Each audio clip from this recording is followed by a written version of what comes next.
logika itu juga bisa diaplikasikan dalam memberikan kepada seseorang itu bimbingan ya dalam bentuk-bentuk yang bisa dilakukan langsung. Misalnya dalam kemarin di Athena itu mereka mendengarkan pidato-pidato yang kemudian diajarkan juga mereka juga berpidato, tapi tidak hanya berpidato dalam artian menyampaikan gagasan, tapi juga ada kesempatan untuk mereka bertanya jawab. Dan itu banyak dilakukan di Athena. Di zaman sekarang pun logika ini bisa diterapkan ya kalau pidato mungkin kalau konteks kita ya mungkin berkhotbah ya yang sekarang ini diajarkan di bangku-bangku perkuliahan dalam homiletika.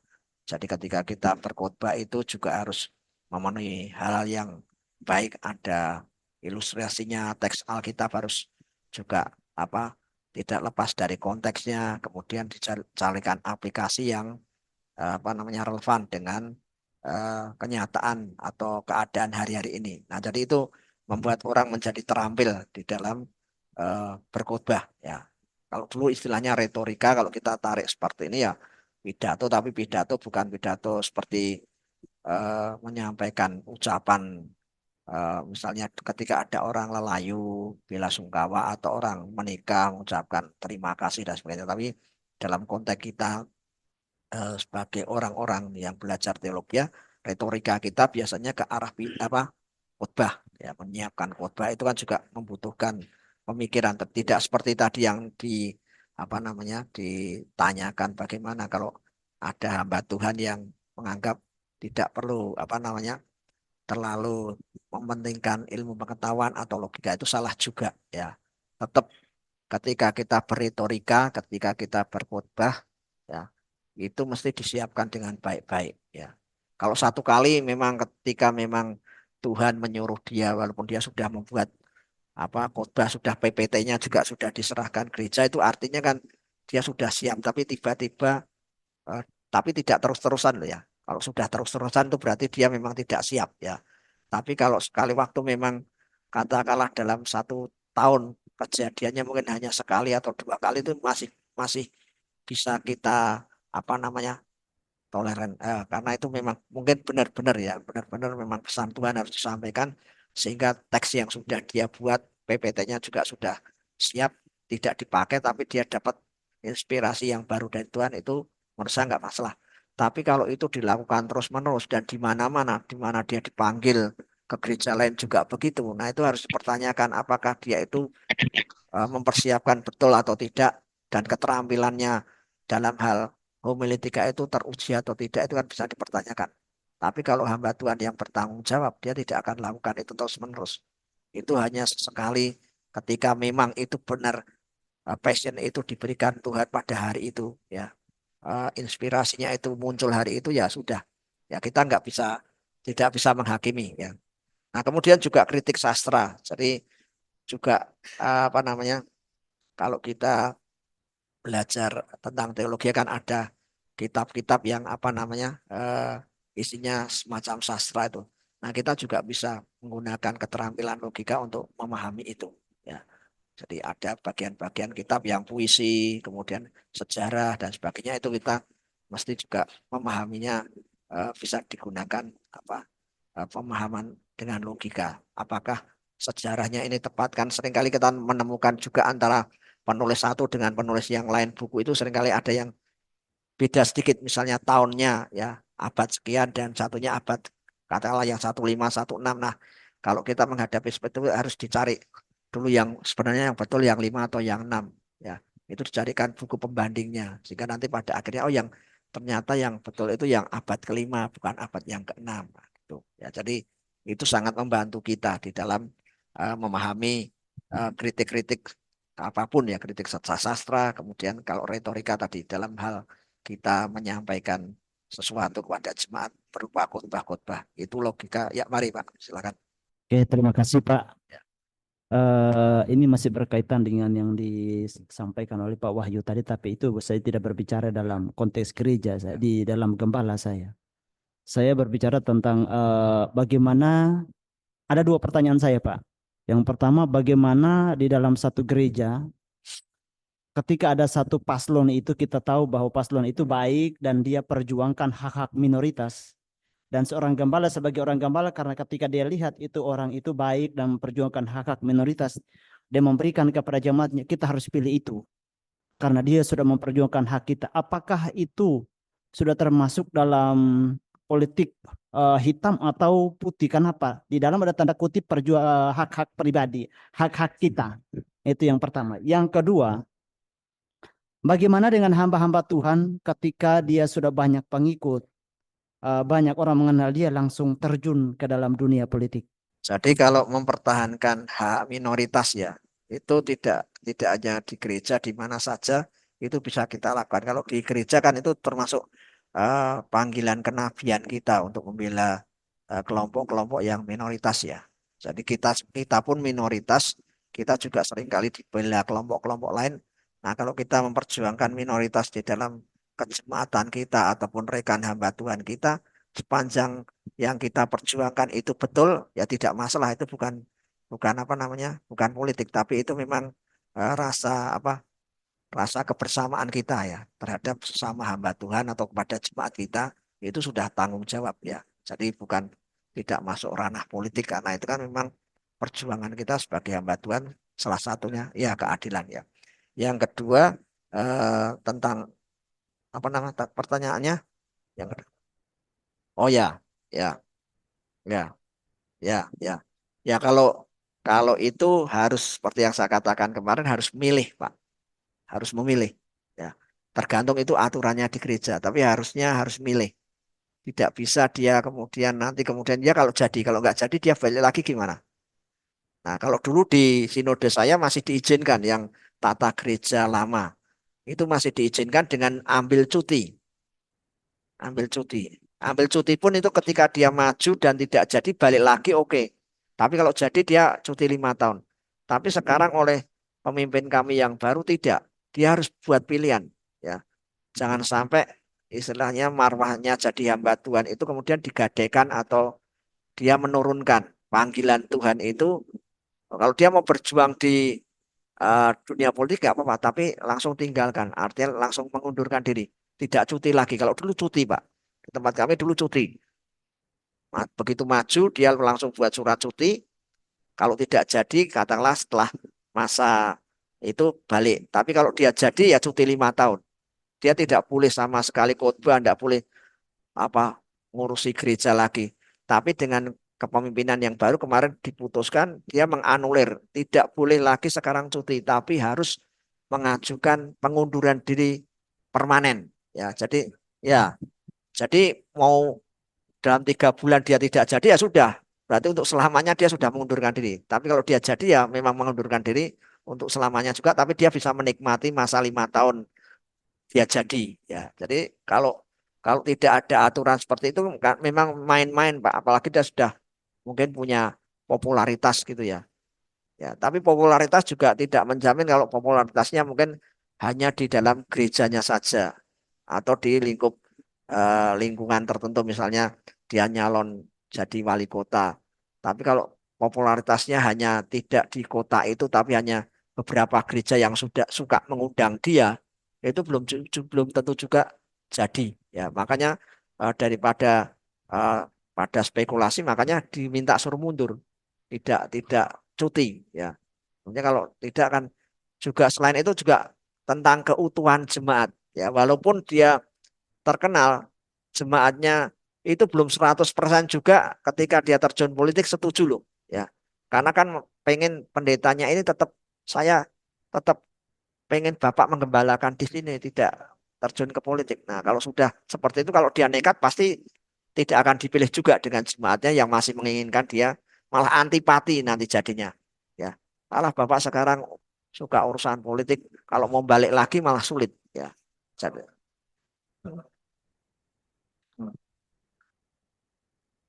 eh, itu ada keputusan etis juga ya. Apakah pendeta itu kemudian disebut sebagai sebuah eh, panggilan atau profesi? Kalau dia panggilan, dia tidak akan menerjunkan diri menjadi seorang PNS sekalipun ya. Nah, oh ya, itu harus dicek dulu kenapa seorang pendeta itu sampai merangkap jabatan. Apakah dari pihak gerejanya secara keuangan tidak mampu memenuhi kebutuhan. Pendeta kan walaupun bagaimana harus diperhatikan, Pak. Tidak usah dibuat mewah, minimal standarnya primer itu dipenuhi dulu. Baru kalau nanti gerejanya berlebih baru ditambah-tambah yang lain. Nah, apakah pada titik itu gereja ini tidak mampu mencukupi sehingga pendeta itu harus mencari dalam tanda kutip tambahan dengan menjadi seorang pegawai negeri, ya. Karena kalau sudah merangkap begitu, dia akan sulit fokus pada salah satu bidang, ya. Jadi pegawai negeri kan juga ada tuntutan waktunya, tuntutan kerja. Kalau jam kerja mungkin masih bisa diatur. Tapi kalau misalnya ada tuntutan tuntutan dia harus pergi melaksanakan tugas ikut diklat misalnya 5 hari yang harus melewati hari Minggu.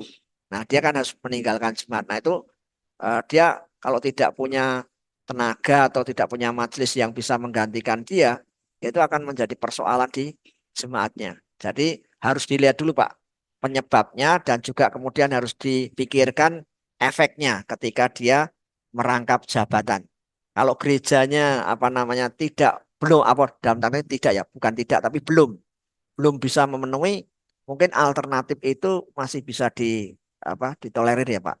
Dalam arti memang gerejanya masih kecil untuk operasional saja belum mencukupi, bahkan dari gaji saya saja yang masih menutup kekurangan operasional gereja itu menurut saya masih. Tapi kalau gerejanya sudah bisa mencukupkan kebutuhan primernya, ya saya pikir tidak perlu merangkap supaya dia fokus, ya. Dia fokus dan kembali kepada panggilannya dia jelas. So kalau sudah nanti keenaan di pegawai negeri, dia akan juga lama-lama mengesampingkan atau menomorduakan gereja. Makanya kan sekarang yang sedang jadi pergumulan STT itu ada, tidak STT ini saja ya. Hampir semua STT itu sekarang adalah kenapa prodi teologi sekarang mulai turun peminatnya dan banyak ke PAK. Ya, karena ya itu PAK kan larinya ke jadi guru PNS atau P3K yang dalam tanda kutip itu kemungkinan untuk kesejahteraannya lebih dibandingkan kalau kita masuk teologi ya. Kemudian ada STT yang gini, dia Pak berani buka teologi tetapi tidak melatih murid-muridnya, mahasiswanya ini untuk berani langsung merintis jemaat Pak. Jadi begitu dia lulus, masih cari mau ikut gereja mana, numpang gereja mana, jadi pegawai gereja mana, itu kan sulit. Nah, kalau sudah berani STT membuka teologi itu harusnya sudah ada praktek-praktek itu tiap mulai mulai apa semester 1 itu sudah dipraktekkan mencari jiwa supaya dia begitu lulus sudah punya daerah rintisan dan ada jiwa-jiwanya. Syukur-syukur dari STT itu menspot misalnya mendirikan gerejanya sekalian. Itu orang lulus tidak akan nganggur. Tapi kalau PNS kan guru itu begitu diterima PNS kan langsung ngajar di sekolah. Nah, itu yang sekarang menjadi pergumulan. Jadi bagi saya kalau ada pendeta yang merangkap itu mesti dipertanyakan dulu apa penyebabnya. Ya kita nggak bisa tanyakan apakah itu apa namanya ideal atau tidak ideal, boleh atau tidak boleh, tetapi harus dicari akar permasalahannya. Kalau gerejanya itu mensupport dengan baik dalam arti kebutuhan primernya sudah terpenuhi, apalagi kalau gerejanya berlebih berkat, kan pasti ada tambahan-tambahan macam-macam. Nah, itu pasti pendetanya tidak akan eh, merangkap, ya. Dia akan fokus dengan panggilan dan pelayanan yang sudah diberikan oleh Tuhan. Itu Pak jawaban saya Pak. Oke, dia buka Pak.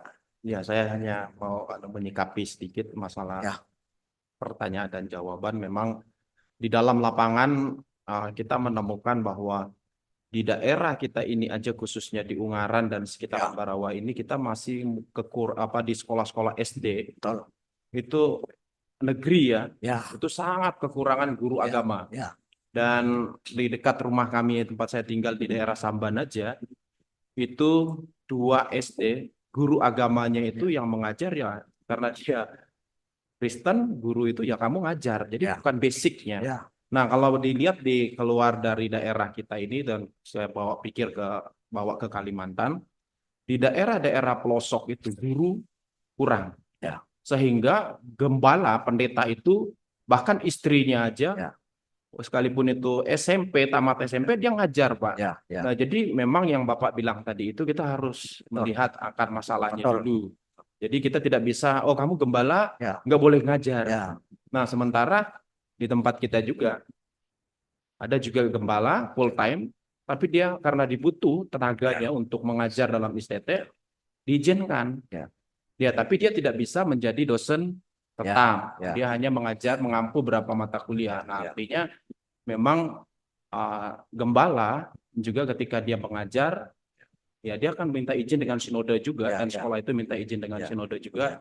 Ini kami butuh tenaganya. Ya. Kita tidak masalah untuk hal itu. Betul. Jadi bagi saya memang kita harus melihat Betul. kondisinya bagaimana, Ya. dan kita sebagai gereja juga mengizinkan hal itu dengan alasan dengan catatan penggembalaannya Tetap jalan. tidak Ya. terbengkalai Ya. gitu, Pak. Ya.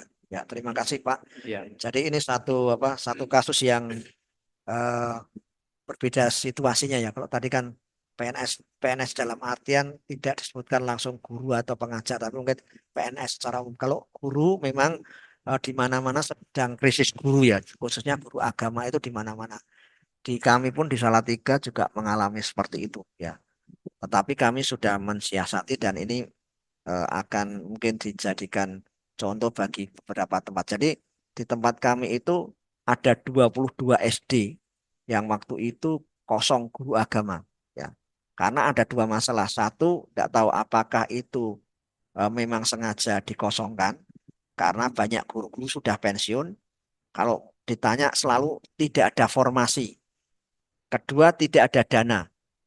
Ya, nah, kami di Salatiga mensiasati dengan mengirimkan pertama relawan-relawan guru. Kami datang ke DPR, kami datang ke wali kota minta izin. Pak, kami mohon supaya anak-anak kami bisa mendapatkan pendidikan agama sesuai dengan agamanya. Karena itu kan dilindungi oleh undang-undang dan itu haknya anak. Nah, kemudian dari pemerintah juga ngomong, wah ini belum ada formasi Pak, jadi kan memang belum bisa diisi. Juga keuangan pemerintah juga belum memadai, jadi belum bisa menambah. Kemudian kami minta begini, Pak, kami minta izin saja. Diizinkan enggak? Kami yang menyediakan tenaganya, kami yang membiayai. Ya. Nah, kemudian ternyata boleh ya. Jadi kepala dinasnya dipanggil, ketemu kami dengan ketua DPR dan ketua Pak Wali Kota, diizinkan. Jadi pada waktu itu kami memenuhi jumlah kekurangan guru itu dengan mengambil relawan-relawan dari gereja. Ya, khususnya kita ambil yang STH dan yang SPAK. Ya. Nah, kemudian kalau yang belum STH SPAK, kita carikan dana untuk belajar sambil ngajar sambil belajar. Nah, dari situ sudah 4 tahun ini berjalan.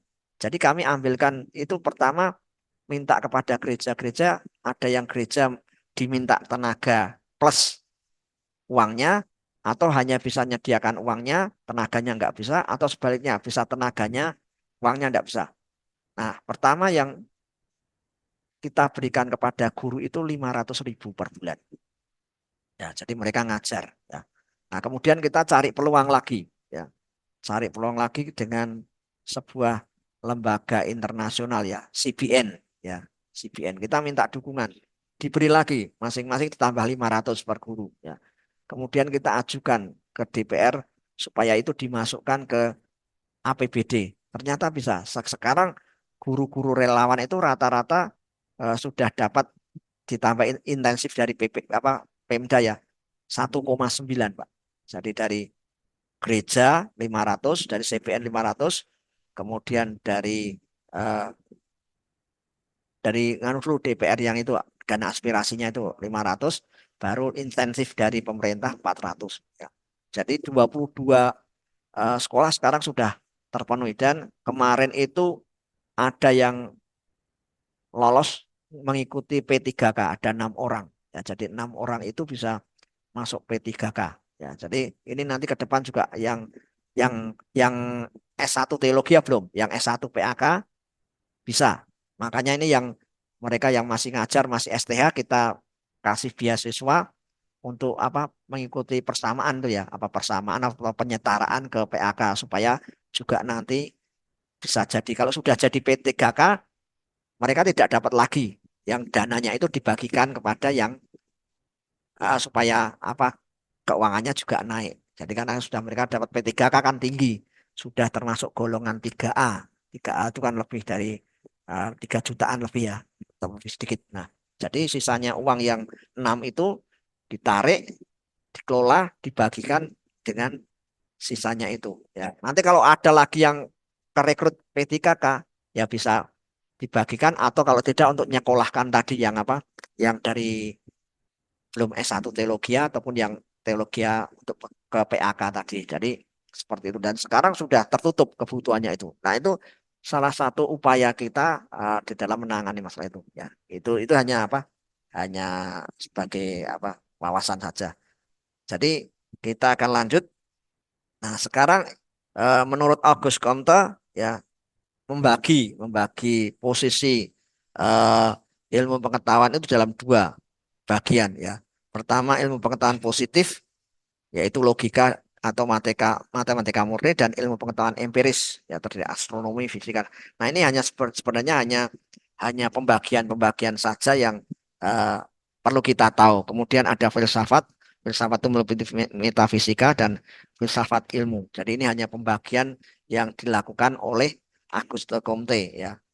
Kemudian juga pada masa kini ada pembagian. Jadi ini hanya sifatnya membagi saja ilmu-ilmu itu dimasukkan istilahnya kalau sekarang itu masuk ke rumpun mana gitu. Nah itu kalau zaman sekarang ada ilmu pengetahuan alam, terdiri dari metafisika, logika, dan matematika.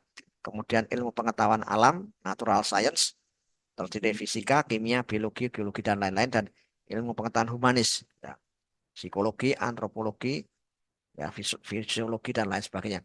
Nah di Satya Wacana ilmu teologi itu masuknya ke sini ke pengetahuan humanis ya dan juga ke sains ada dua rumpun ya. Jadi kalau yang satu masuknya teologi, yang S1 itu masuknya ke yang mana?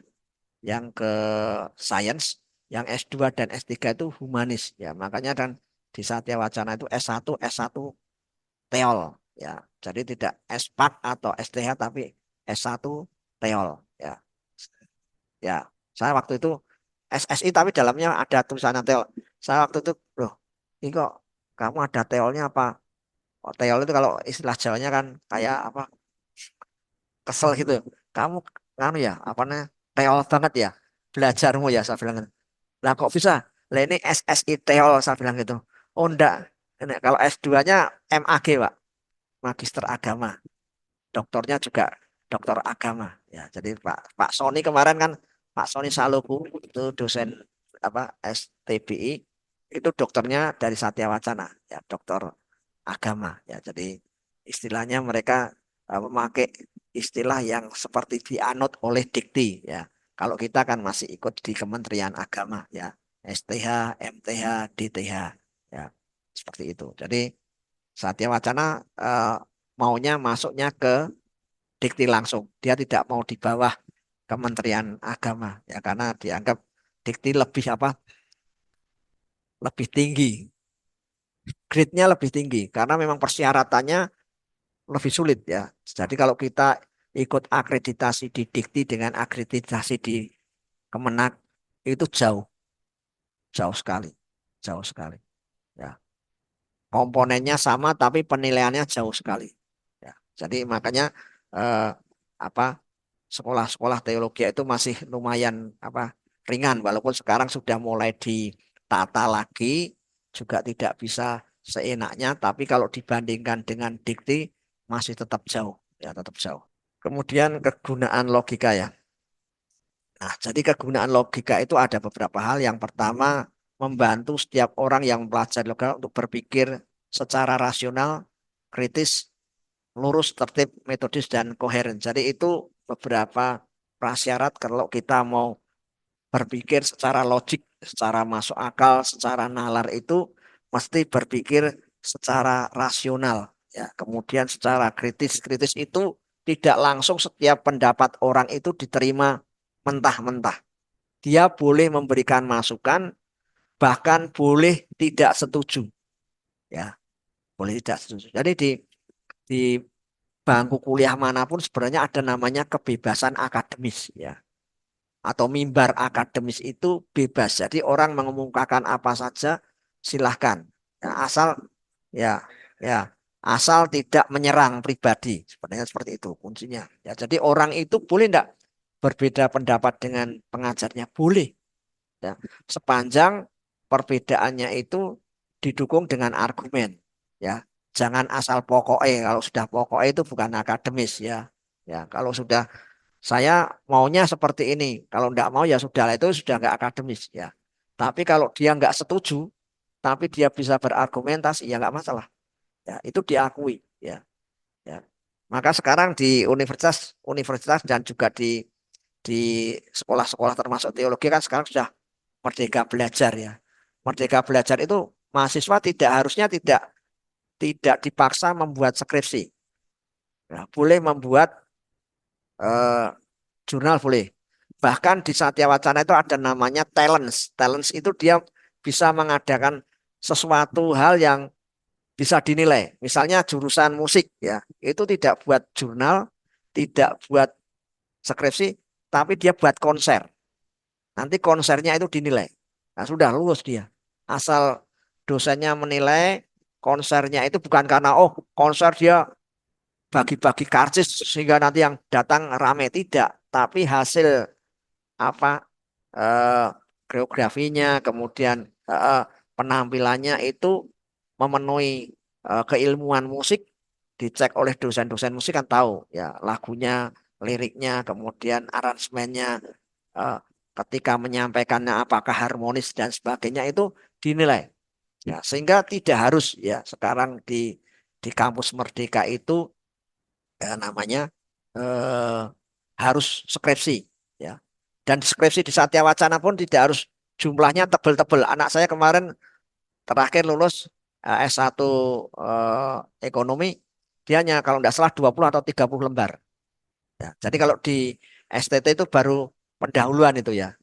Ya. Betul itu, kalau di STT itu antara 10 sampai 30 itu maksimalnya 30, ya. Itu masih masuk di pendahuluan. Tapi di Satya Wacana sekarang tidak. Bahkan tidak harus menyusun dalam bentuk apa? Dalam bentuk buku gitu, ya. Tapi hanya eh, compact disc atau apa itu, ya, dikirim. Ya, jadi digital semua sekarang. Ya. Jadi itu menunjukkan semakin orang berpikir itu tidak harus tebel-tebel, ya. Karena kalau yang biasa tebel-tebel itu kan banyak ngutip teori-teori, ya. Nanti teman-teman kan, ya, teman-teman di bab 2 itu kan wah paling banyak itu karena isunya kan apa? Kajian teoritis, ya. Padahal nanti yang dipakai berapa, tapi yang penting pendapat orang masuk dulu. Ya, ya, ya, ya, ya. Kemudian juga kalau sudah pakai yang kuantitatif, ya, yang pakai SPSS itu, wah, yang banyak itu apa sebenarnya? Lampirannya itu kan sudah dijelaskan di apa penelitiannya, masih harus ditaruh di belakang sebagai lampiran kan jadinya tebel, ya. Tempat saya tempat saya itu tes disertasinya sampai 560 lembar. Lampirannya itu sudah hampir 150 sendiri. Ya karena apa? Ya tadi tabel-tabel sudah ada, kenapa harus dilampirkan lagi, kan boros kertas, boros duit itu. Nah, kalau sekarang sudah tidak, yang penting itu isinya, bukan lampirannya. Nah, kalau lampiran itu kan membuat tebel. Yang jengkelnya lagi kalau sudah ujian, ya, kan dosennya dikasih satu-satu. Itu kalau sudah tidak mau dibawa pulang, ya, suruh bawa pulang kita. Nah, kan kita sudah nyatet masukannya. Ya, dia kan juga nyoret-nyoret di yang di bagiannya dia. Setelah itu suruh bawa pulang kita, lah ngapain, ya? Ya kan kita sudah tadi sudah nulis masukannya, kemudian ada apa notulennya juga nulis diberikan kepada kita, kan cukup. Mas ini dibawa pulang lagi lah. Duh, bawa pulang. Ngapain saya bawa tas isinya vendel-vendel. Wah, sampai di rumah tak bakar. Ya, karena sudah tidak ada tempat, ya. Ya, jadi ya, ya, ya, ya, tipis, ya. Jadi yang dipentingkan mereka itu pada saat mereka apa? menyampaikan argumentasi di meja itu kan lebih lebih tahu dosennya. Oh, cara berpikirnya seperti itu. Tinggal kamu nanti kalau sudah ada masukan-masukan tinggal dibenahi yang masuk di yang dikumpulkan itu adalah yang intisarinya saja, tidak usah semuanya. Nah, itu. Jadi sekarang sudah zamannya berbeda ya, tidak seperti yang lama. Nah, STT-STT harusnya juga mulai nanti dengan adanya Merdeka Belajar ini tidak akan membuat mahasiswa menjadi kesulitan lagi. Harusnya dicari terobosan-terobosan yang bisa menyederhanakan. Menyederhanakan bukan berarti menghilangkan substansinya loh ya, itu beda. Kalau menghilangkan substansinya salah. Ya, tapi kalau menyederhanakan itu sesuatu yang akan membantu mahasiswa menjadi lebih efektif semuanya dan efisien di dalam pembiayaan, waktu dan sebagainya. Nah, itu. Nah, jadi ada banyak cara yang sebenarnya. Kemudian dua, meningkatkan kemampuan berpikir secara abstrak, cermat dan objektif. Jadi kita seringkali kalau untuk diajak berpikir abstrak itu kan memang agak sulit, tapi logika ini membantu kita mengenal hal-hal yang abstrak, kemudian kita bisa menyikapinya dengan kecermatan dan objektivitas kita. Ya, itu logika ya. Kemudian yang ketiga, menambah kecerdasan dan meningkatkan kemampuan berpikir secara tajam dan mandiri. Artinya apa? Jadi dalam logika itu kan artinya kita tidak hanya terus-menerus dituntun oleh pengajar, tapi kita juga boleh mencari sumber-sumber resources di mana saja. Ya, apalagi zaman sekarang buku-buku online itu ada yang gratis di mana-mana. Ya, tinggal kita mau apa namanya, mau ribet sedikit tidak. Ribet itu dalam arti menyediakan waktu untuk browsing. Ya, kalau kita mau, kita akan dapatkan. Itu menghemat biaya, dan kita cara menyimpannya juga lebih praktis, tidak membutuhkan apa namanya eh, lemari-lemari ya. Seperti yang saya katakan, lemari buku saya itu sudah nggak cukup ya. Jadi saya butuh kardus-kardus di gereja. Buku itu saya taruh di dekat, sampai istri saya bilang, kamu itu sama aku lebih sayang buku katanya. Ya, saya tuh sampai nggak bisa bergerak kalau dandan karena apa? Pinggirnya sudah dus-dus buku semua. Ya kalau bapak ibu masuk ke rumah saya itu kecil, nggak besar. Ukurannya cuma 7 kali 12. Ya, ya. Jadi cuma 84 meter, teras untuk kendaraan 3, masuk ruang tamunya kecil, ya, udah ada rak buku saya, kemudian ruang keluarga, sini kamar saya, 2 kamar anak saya, sudah kecil, sudah belakangnya dapur, sudah tidak ada kemana-mana, ya, ya. Jadi kalau apa namanya nggak hati-hati, ya kalau lagi marah sama istri atau istri marah sama saya, wah itu larinya nggak ada tempat itu, ya. Kalau nggak kita keluar rumah nggak ada, ya. Karena mau ke sini mesti ketemu, mau ke sana ketemu. Ya, hanya cuman segitu aja ya. Ya, tapi ya puji Tuhan kalau ada ribut bisa cepat selesai ya. Kemudian yang keempat, meningkatkan cinta akan kebenaran dan menghindarkan kekeliruan secara atau apa kesesatan ya. Jadi kalau kita sudah belajar logika, kita dimotivasi atau didorong itu bisa melahirkan cinta kepada kebijaksanaan ya, dan tidak berpikir sesat. Ya, itu yang keuntungan kita belajar tentang logika. Nah, harapannya ke depan nanti kita akan menjadi lebih tajam lagi. Baik, saya berikan kesempatan bertanya dulu baik di online maupun di onsite, silakan. eh Mengenai tesis tadi atau skripsi Pak ya. Saya cuman mikir begini Pak. Ketika kita ditentukan katakanlah kayak di sini ya. Kemarin aku pernah dengar di metode penelitian itu tesis harus 150 lembar. Ya. Katakanlah itu 150 lembar dengan ukuran 1,5 spasinya. Ya. Wah, betapa banyaknya itu. Kita pikir itu aja sudah sampai harus dengan tuntut begitu itu Ya. mumat kita Pak. Ya. Bisakah? Itu lagi yang pertanyaanku. Apa yang menjadi pertimbangan sih dari kampus hingga sampai dituntut 150 halaman? Bukankah isinya lebih penting atau banyak halaman yang lebih penting? Ya. Ya. Ya. Ya. Karena aku pernah diajarin sama dosen metode penelitian saya Pak. Dia bilang begini, tidak perlu banyak itu jumlah halamannya. Orang mumat baca kamu punya tulisan, lebih baik isinya lebih penting daripada banyak halamannya. Ya. Ya, Dia memang bilang itu gitu. mungkin masih aturan yang lama yang perlu disikapi dengan relevansi zaman ya. Kalau dulu kan memang dari ya kementerian pastinya, bukan dari pihak sekolah, kan harus mengikuti apa formatnya ya formatnya. Jadi saya pun begitu waktu buat disertasi itu disertasi nanti minimal 400 sampai 500.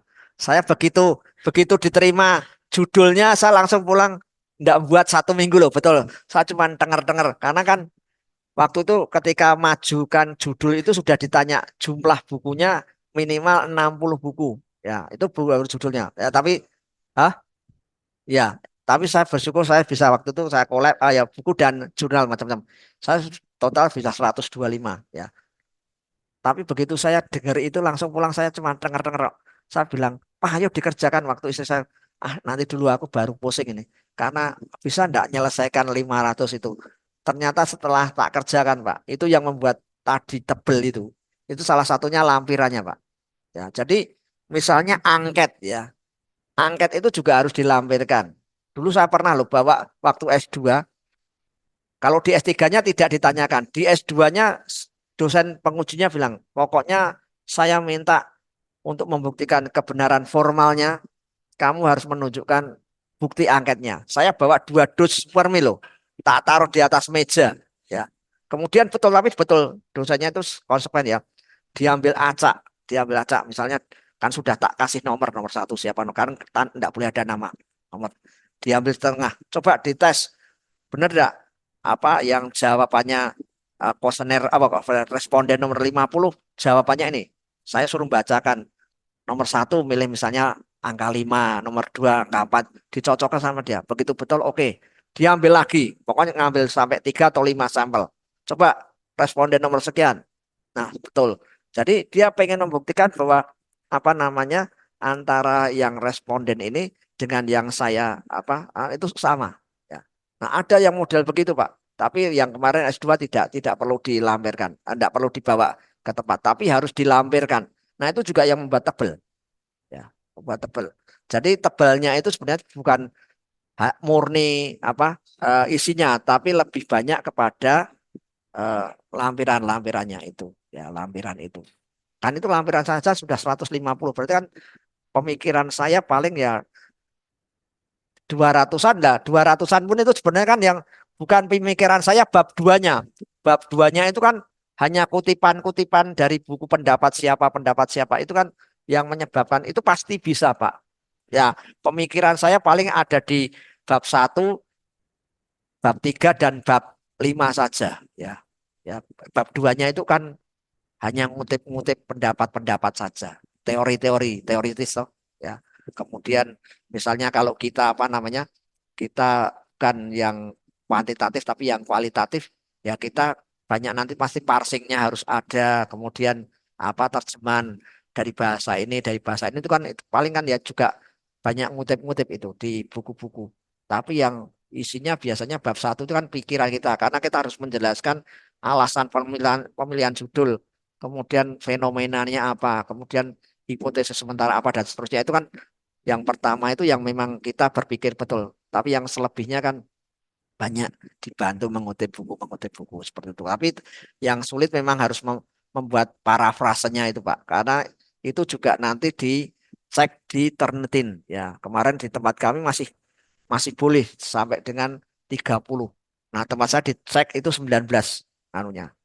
19% ya yang masih masih masih sama ya dengan kutipannya itu, tapi yang lain lolos karena itu kutipannya juga harus dilampirkan di belakang hasil hasil penelitian Turnitin itu loh, nggak boleh di tidak dilampirkan itu untuk bukti bahwa kamu sudah cek Turnitin ternyata betul kutipan kamu yang mirip itu hanya 19% seperti itu. Nah, tapi pasti nanti bisa, Pak, jangan takut dulu, Pak.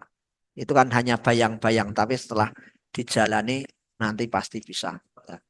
Ya, ya, Saya jadi takut, Pak. Kalau masih diterapkan itu 150 halaman, ya, ini cuma salingan, Pak. ya, Takut ini turun badan nanti.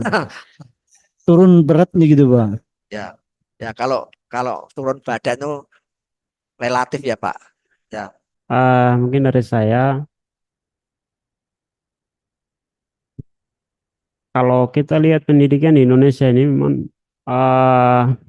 yang diterapkan di sekolah maupun di sekolah perguruan tinggi, kenapa kebanyakan materi daripada kita praktek begitu? Ya, Makanya kenapa pendidikan yang ada di Indonesia ini lambat untuk maju? Anak-anak juga ah, lambat untuk berkembang karena kita lihat ya kebanyakan materi, makanya ah, kalau khusus di Papua sendiri ya sangat ketinggalan begitu. Ketinggalan dan kebanyakan materi sehingga anak-anaknya juga semakin bukan semakin pintar tapi semakin bodoh. ya, Apalagi kalau kita lihat perkembangan sekarang ini, perkembangan adakan kurikulum merdeka ini memang sangat penting, Pak, untuk diterapkan di perguruan tinggi maupun universitas. Itu perlu diterapkan, Pak. ya, Kalau saya lihat eh, waktu S1 kan susun skripsinya halaman sampai 60 ya, ya, 60. Kalau kita S2 malah semakin tinggi. jumlahnya semakin naik lagi, Ya, bukan semakin mengurang tapi semakin naik ya, begitu. Nah, jadi yang menjadi pertanyaannya, ah, yang lebih penting itu ah, ilmu yang kita dapatkan selama kita menempuh pendidikan di perguruan tinggi atau ketika kita menyusun tesis atau skripsi itu, Pak. ya, Yang lebih pentingnya, Pak. ya, Mungkin itu saja. ya. Jadi kalau kita pikir mana yang lebih penting, semuanya penting. Cuman sekarang kan harus ada perubahan paradigma, ya. Orang tidak apa, jangan dipersulit dengan hal yang tidak perlu, ya. Jadi kalau sebuah tulisan ilmiah itu bisa disederhanakan tanpa menghilangkan substansinya, ya itu harus dicapai. Maka sekarang kan dengan adanya Merdeka Belajar dan belajar secara merdeka itu kan dalam rangka mengevaluasi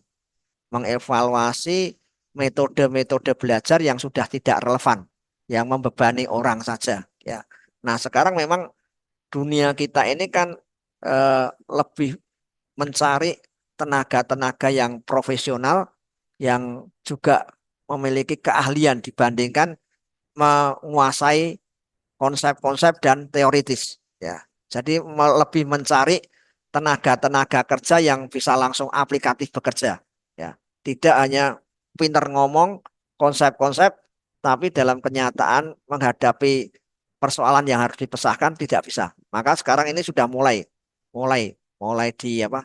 Dilakukan itu. Nah, tergantung dengan lembaganya karena menyiapkan apa namanya proses belajar Merdeka dan Merdeka Belajar itu juga eh, semacam mengubah paradigma, ya. Jadi tidak bisa langsung apa diterapkan karena harus menyiapkan SDM-nya, baik SDM pengajarnya maupun SDM anak didiknya. Ya, sebabnya itu kan hal yang baru.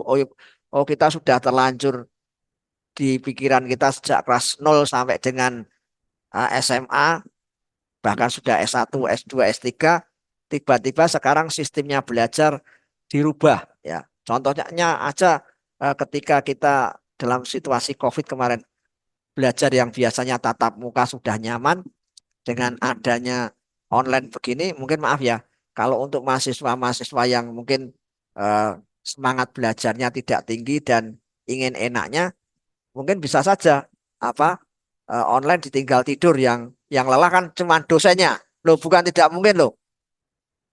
Loh, bukan tidak mungkin. Kemarin saya ngajar kelas siapa? Ngajar kelas yang itu loh, yang apa profesi atau apa itu ya. Ya. Itu anaknya tak panggil loh, nggak panggil-panggil, setelah selesai kan hari ini kamu tak WA, Mas maaf ya tadi saya panggil 3 kali 4 kali bahkan terakhir tak absen kamu juga tidak muncul. Jadi hari ini kamu tak anggap tidak masuk. Dia jawabnya gini, "Loh Pak, saya ini tertidur karena minum obat." Saya bilang, lah kamu ya tinggal bilang nggak apa-apa kamu tertidur karena minum obat, kan kamu lagi sakit. Tapi kamu nggak bilang apa-apa, tahu-tahu nggak hadir ya, hanya bilang tidur karena sakit. Nah seringkali kan online itu kan ada banyak kendala. Belum nanti jaringannya, alasan jaringan entah benar atau enggak kita kan nggak bisa ngecek. Ya, Pak, maaf di sini jaringannya terganggu. Nah, kita bisa apa? Nggak bisa ngecek juga. Nanti alasan Pak, lalu ya Pak, saya ndak on cam karena apa namanya gangguan sinyal dan sebagainya. Kita kan nggak bisa. Nah, itu kan sesuatu metode baru belajar. Walaupun dengan adanya ini sangat membantu dalam arti apa? Sekarang proses belajar mengajar itu sudah bisa melawan tembok-tembok. Ya, jadi sudah tidak terhalang dengan tembok-tembok. Artinya dalam kelas ya. Sehingga kita bisa online, yang onsite bisa onsite, yang online yang online. Memang ada plus minusnya. Demikian juga nanti ketika proses belajar merdeka belajar dan belajar merdeka itu ada plus minusnya juga. Ya, salah satunya misalnya kita menuntut supaya tulisan ilmiah kita tidak terlalu panjang atau tidak terlalu tebal. Tapi apakah kita sudah siap dengan daya pikir kita untuk meringkas ide-ide itu yang biasanya kita sudah kan pemikiran di kita itu pada umumnya semakin tebal semakin jos gitu ya. Ya toh, wah semakin tebal dosen kita takut nih. Wah data kita tebal. Padahal itu cuman teori-teori aja ya. Ya intinya kita mungkin sedikit ketika ditanya nggak bisa apa-apa. Nah itu satu. Tapi kedua kemampuan kita kalau belum dilatih menyederhanakan membuat kalimat itu tidak mudah. Makanya ya kita pelan aja ngikutin proses ya nanti dilatih pasti sama dosennya. Ya betul ya.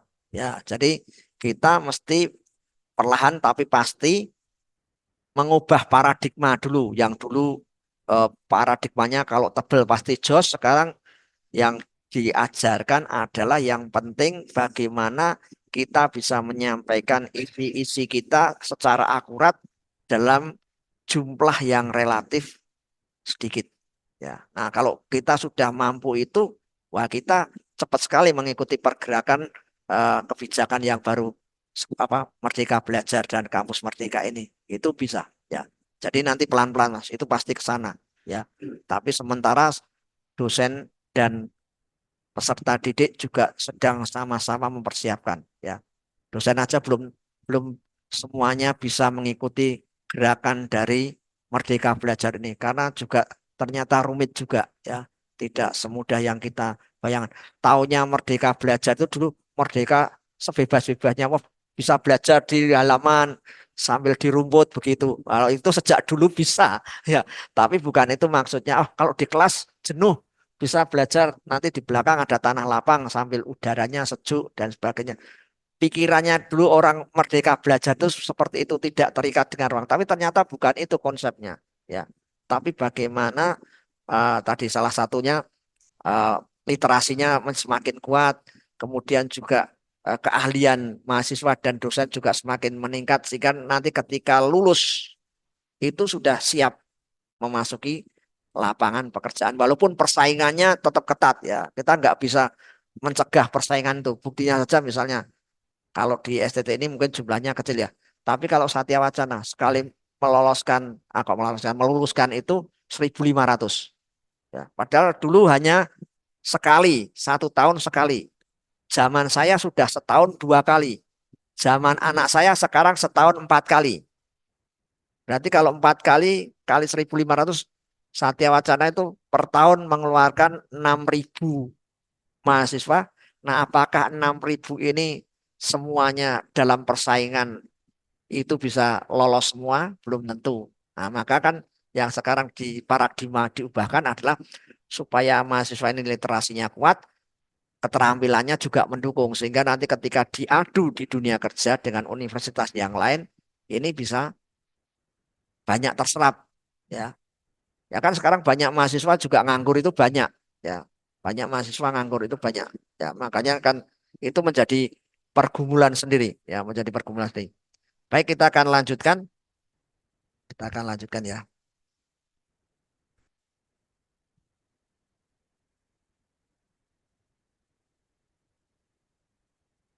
Sudah ya, Mas? Sudah atau belum nih? Belum lagi ya? Oh, belum.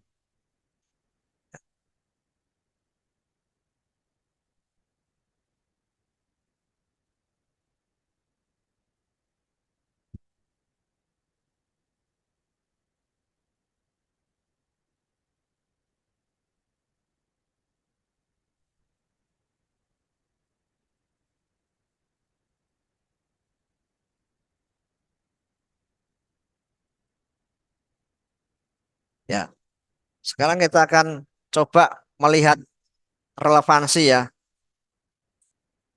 Kita akan lihat di bagian terakhir tentang relevansi filsafat ilmu pengetahuan dan juga teologi ya. Ya, jadi kita mau lihat apakah filsafat ilmu, kemudian pengetahuan dan teologi itu ada keterkaitannya. Harapannya pasti ada ya, karena ini sesuatu yang eh, baik diterapkan ya. Jadi kita akan lihat ya. Harapannya nanti kita bisa selesai hari ini. Nah, filsafat ilmu pengetahuan dan teologi merupakan rumpun pengetahuan yang berbeda dengan kelebihan masing-masing dan juga pasti ada kekurangannya masing-masing. Namun dalam bagian ini bertujuan agar kita memiliki tanggung jawab moral atas tiap-tiap rumpun pengetahuan tersebut di atas.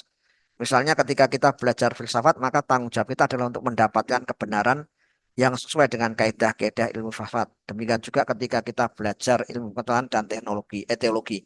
Jadi maksudnya ketika kita nanti melihat tiga hal ini, kita bisa meletakkan masing-masing pada porsinya. Ya. Sehingga ketika kita belajar ilmu filsafat itu punya kaidah. Ketika kita belajar kaidah itu hukum ya. Jadi ketika kita belajar ilmu pengetahuan juga ada kaidahnya, ada hukum-hukum yang mengikatnya. Demikian juga teologi ya. Sehingga kita tidak saling menyalahkan, tapi bisa mengambil manfaatnya masing-masing dari sebuah ilmu. Oh, ilmu filsafat ternyata juga memiliki kontribusi untuk teologi ya, untuk ilmu pengetahuan. Sebaliknya juga kemudian ilmu pengetahuan juga punya kontribusi untuk filsafat, teologi juga punya kontribusi. Tidak usah dipertentangkan. Kalau nanti semua ilmu kita pertentangkan, malah kita tidak mendapatkan manfaatnya. Ya, tidak mendapatkan manfaatnya. Ya. Jadi semua ilmu itu kalau kita pelajari pasti memiliki kelemahan dan kekurangan. Ya, kelemahan dan kekurangan. Tetapi lebih daripada itu kalau kita bisa meletakkan masing-masing ilmu itu pada porsinya, kita bisa mencari manfaatnya. Ya. Oh, ternyata ketika saya menulis tesis ya yang terkaitan dengan teologi informatika, ternyata kita butuh juga ilmu-ilmu pengetahuan yang lain yang terkait dengan masalah digitalisasi. Jadi tidak terabaikan itu. Malah kita memanfaatkan ilmu itu untuk menguatkan apa yang kita teliti, ya, yang kita teliti. Nah, itu maksudnya. Jadi kita tidak melakukan pembedaan atau tidak melakukan eh, pertentangan, tetapi kita memanfaatkan semua pengetahuan. Nah, filsafat adalah usaha manusia dengan adanya untuk memperoleh suatu pandangan dunia dan hidup merumuskan hati. Kata dengan akalnya di sini yang mendapatkan tekanan. Jadi kalau di dalam di dalam berpikir memang yang ditekankan pasti tentang akal budi ya, karena filosofi kan cara berpikir ya, cara berpikir. Jadi tekanannya adalah di akal. Di dalam mengupayakan kepuasan hati, manusia menggunakan akal budi yang komprehensif dan sistematis untuk mendapatkan jawaban. Ya, jadi ketika kita bicara tentang filsafat, itu tekanannya kepada akal, tetapi akal yang mencoba untuk mengupayakan semua sumber-sumber resources pengetahuan yang digunakan untuk memuaskan hati. Memuaskan hati dalam rangka apa? Dalam rangka mencari sebuah kebenaran atau jawaban. Nah, pertanggungan jawab filsafat ada mencari substansi yang konstruksif, ya. Jadi mencari sesuatu yang bisa membangun dan memperbaiki. Ya. Nah, itu bisa eh, dilakukan kepada semua disiplin ilmu, tidak hanya di filsafat. Ya. Jadi tujuannya semua mencari substansi untuk memperbaiki dan membangun. Nah, filsafat merupakan ilmu pengetahuan yang sedalam-dalamnya, yang ingin mencapai kenyataan, yang dalam hal ini disebut dengan hakikat. Filsafat juga mampu atau berfungsi sebagai tempat bertemunya sebagai ilmu pengetahuan seperti yang dilukiskan seperti gambar di bawah ini. Nah, ini ada gambar. Nah, dulu kan disebutkan sebelum teologia diturunkan, ya sebelum teologia itu direduksi, sebenarnya yang ada di tengah ini adalah teologia, yaitu teologia menjadi mother of scientarium. Ya, teologia adalah induk pengetahuan, tetapi mulai zaman Renaissance, maka yang orang suka berpikir menjadikan filsafat ini sebagai induk ilmu pengetahuan. Maka lahirlah dari filsafat macam-macam. Ya, ada ilmu ekonomi, ada ilmu sosial, ada ilmu budaya, ada ilmu politik dan seterusnya. Ya. Nah, inilah yang kemudian apa namanya? Bahkan ilmu teologi pun menjadi bagian sekarang. Kalau dulu kan ilmu teologi itu malah menjadi sumber. Ya. Tapi karena sekali lagi karena situasi sejarah yang situasi sejarah yang mengubahkan posisi itu. Tetapi kalau bagi kita orang-orang yang percaya kepada Tuhan itu tetap menjadikan Alkitab ya. Alkitabnya itu sebagai otoritas tertinggi ya. Meskipun ada ilmu teologi, tetapi di atas ilmu teologi itu ada firman Tuhan. Maka ketika nanti teman-teman membuat disertasi atau membuat tesis atau membuat apapun atau membuat tulisan ilmiah yang berbau Kristen, ya maksudnya berkaitan dengan ilmu-ilmu teologi, apakah teologi praktika ataukah teologi sistematika atau teologi pastoral, itu sumber pustakanya Alkitab harus dimasukkan dan diposisikan di atas sebagai ekspresi kita bahwa kita mengakui bahwa sumber tulisan kita yang tertinggi otoritasnya Alkitab, walaupun kita nanti bisa pakai bukunya Calvin misalnya atau bukunya Berkhof atau bukunya misalnya Franz Magnus Suseno dan sebagainya boleh, tapi Alkitab itu menjadi rujukan yang pertama ya, supaya kita menunjukkan bukan supaya kita ini orang Kristen tidak, tapi untuk menunjukkan pemahaman kita bahwa Alkitab itu tetap sebagai otoritas tertinggi yang tidak digantikan oleh pendapat-pendapat ahli manapun ya. Itu yang harus kita ada. Ya, silakan Pak.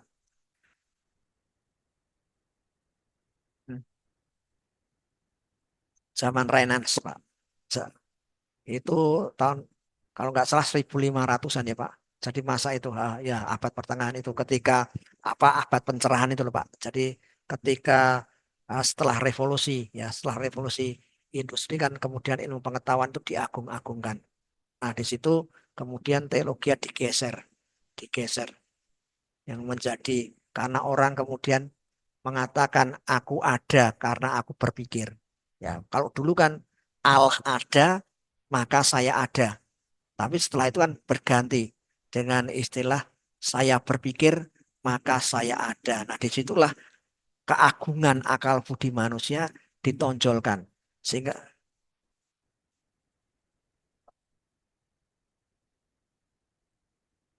ya lahir ilmu-ilmu pengetahuan. Tapi kan kemudian maksudnya filsafat ini menggambarkan akal. Jadi yang ditonjolkan sekarang akalnya sehingga lewat akal ini muncullah ilmu-ilmu ini, Pak. Ya. Nah, nah sementara teologi itu mulai rendahkan, digeser bahkan di zaman reformasi ya. Itu kan juga Alkitab itu diturunkan derajatnya, pendapat para uskup itu menjadi sejajar dengan Alkitab.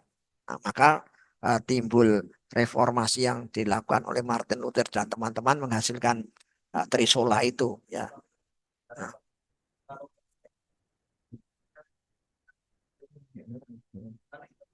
Betul ya ya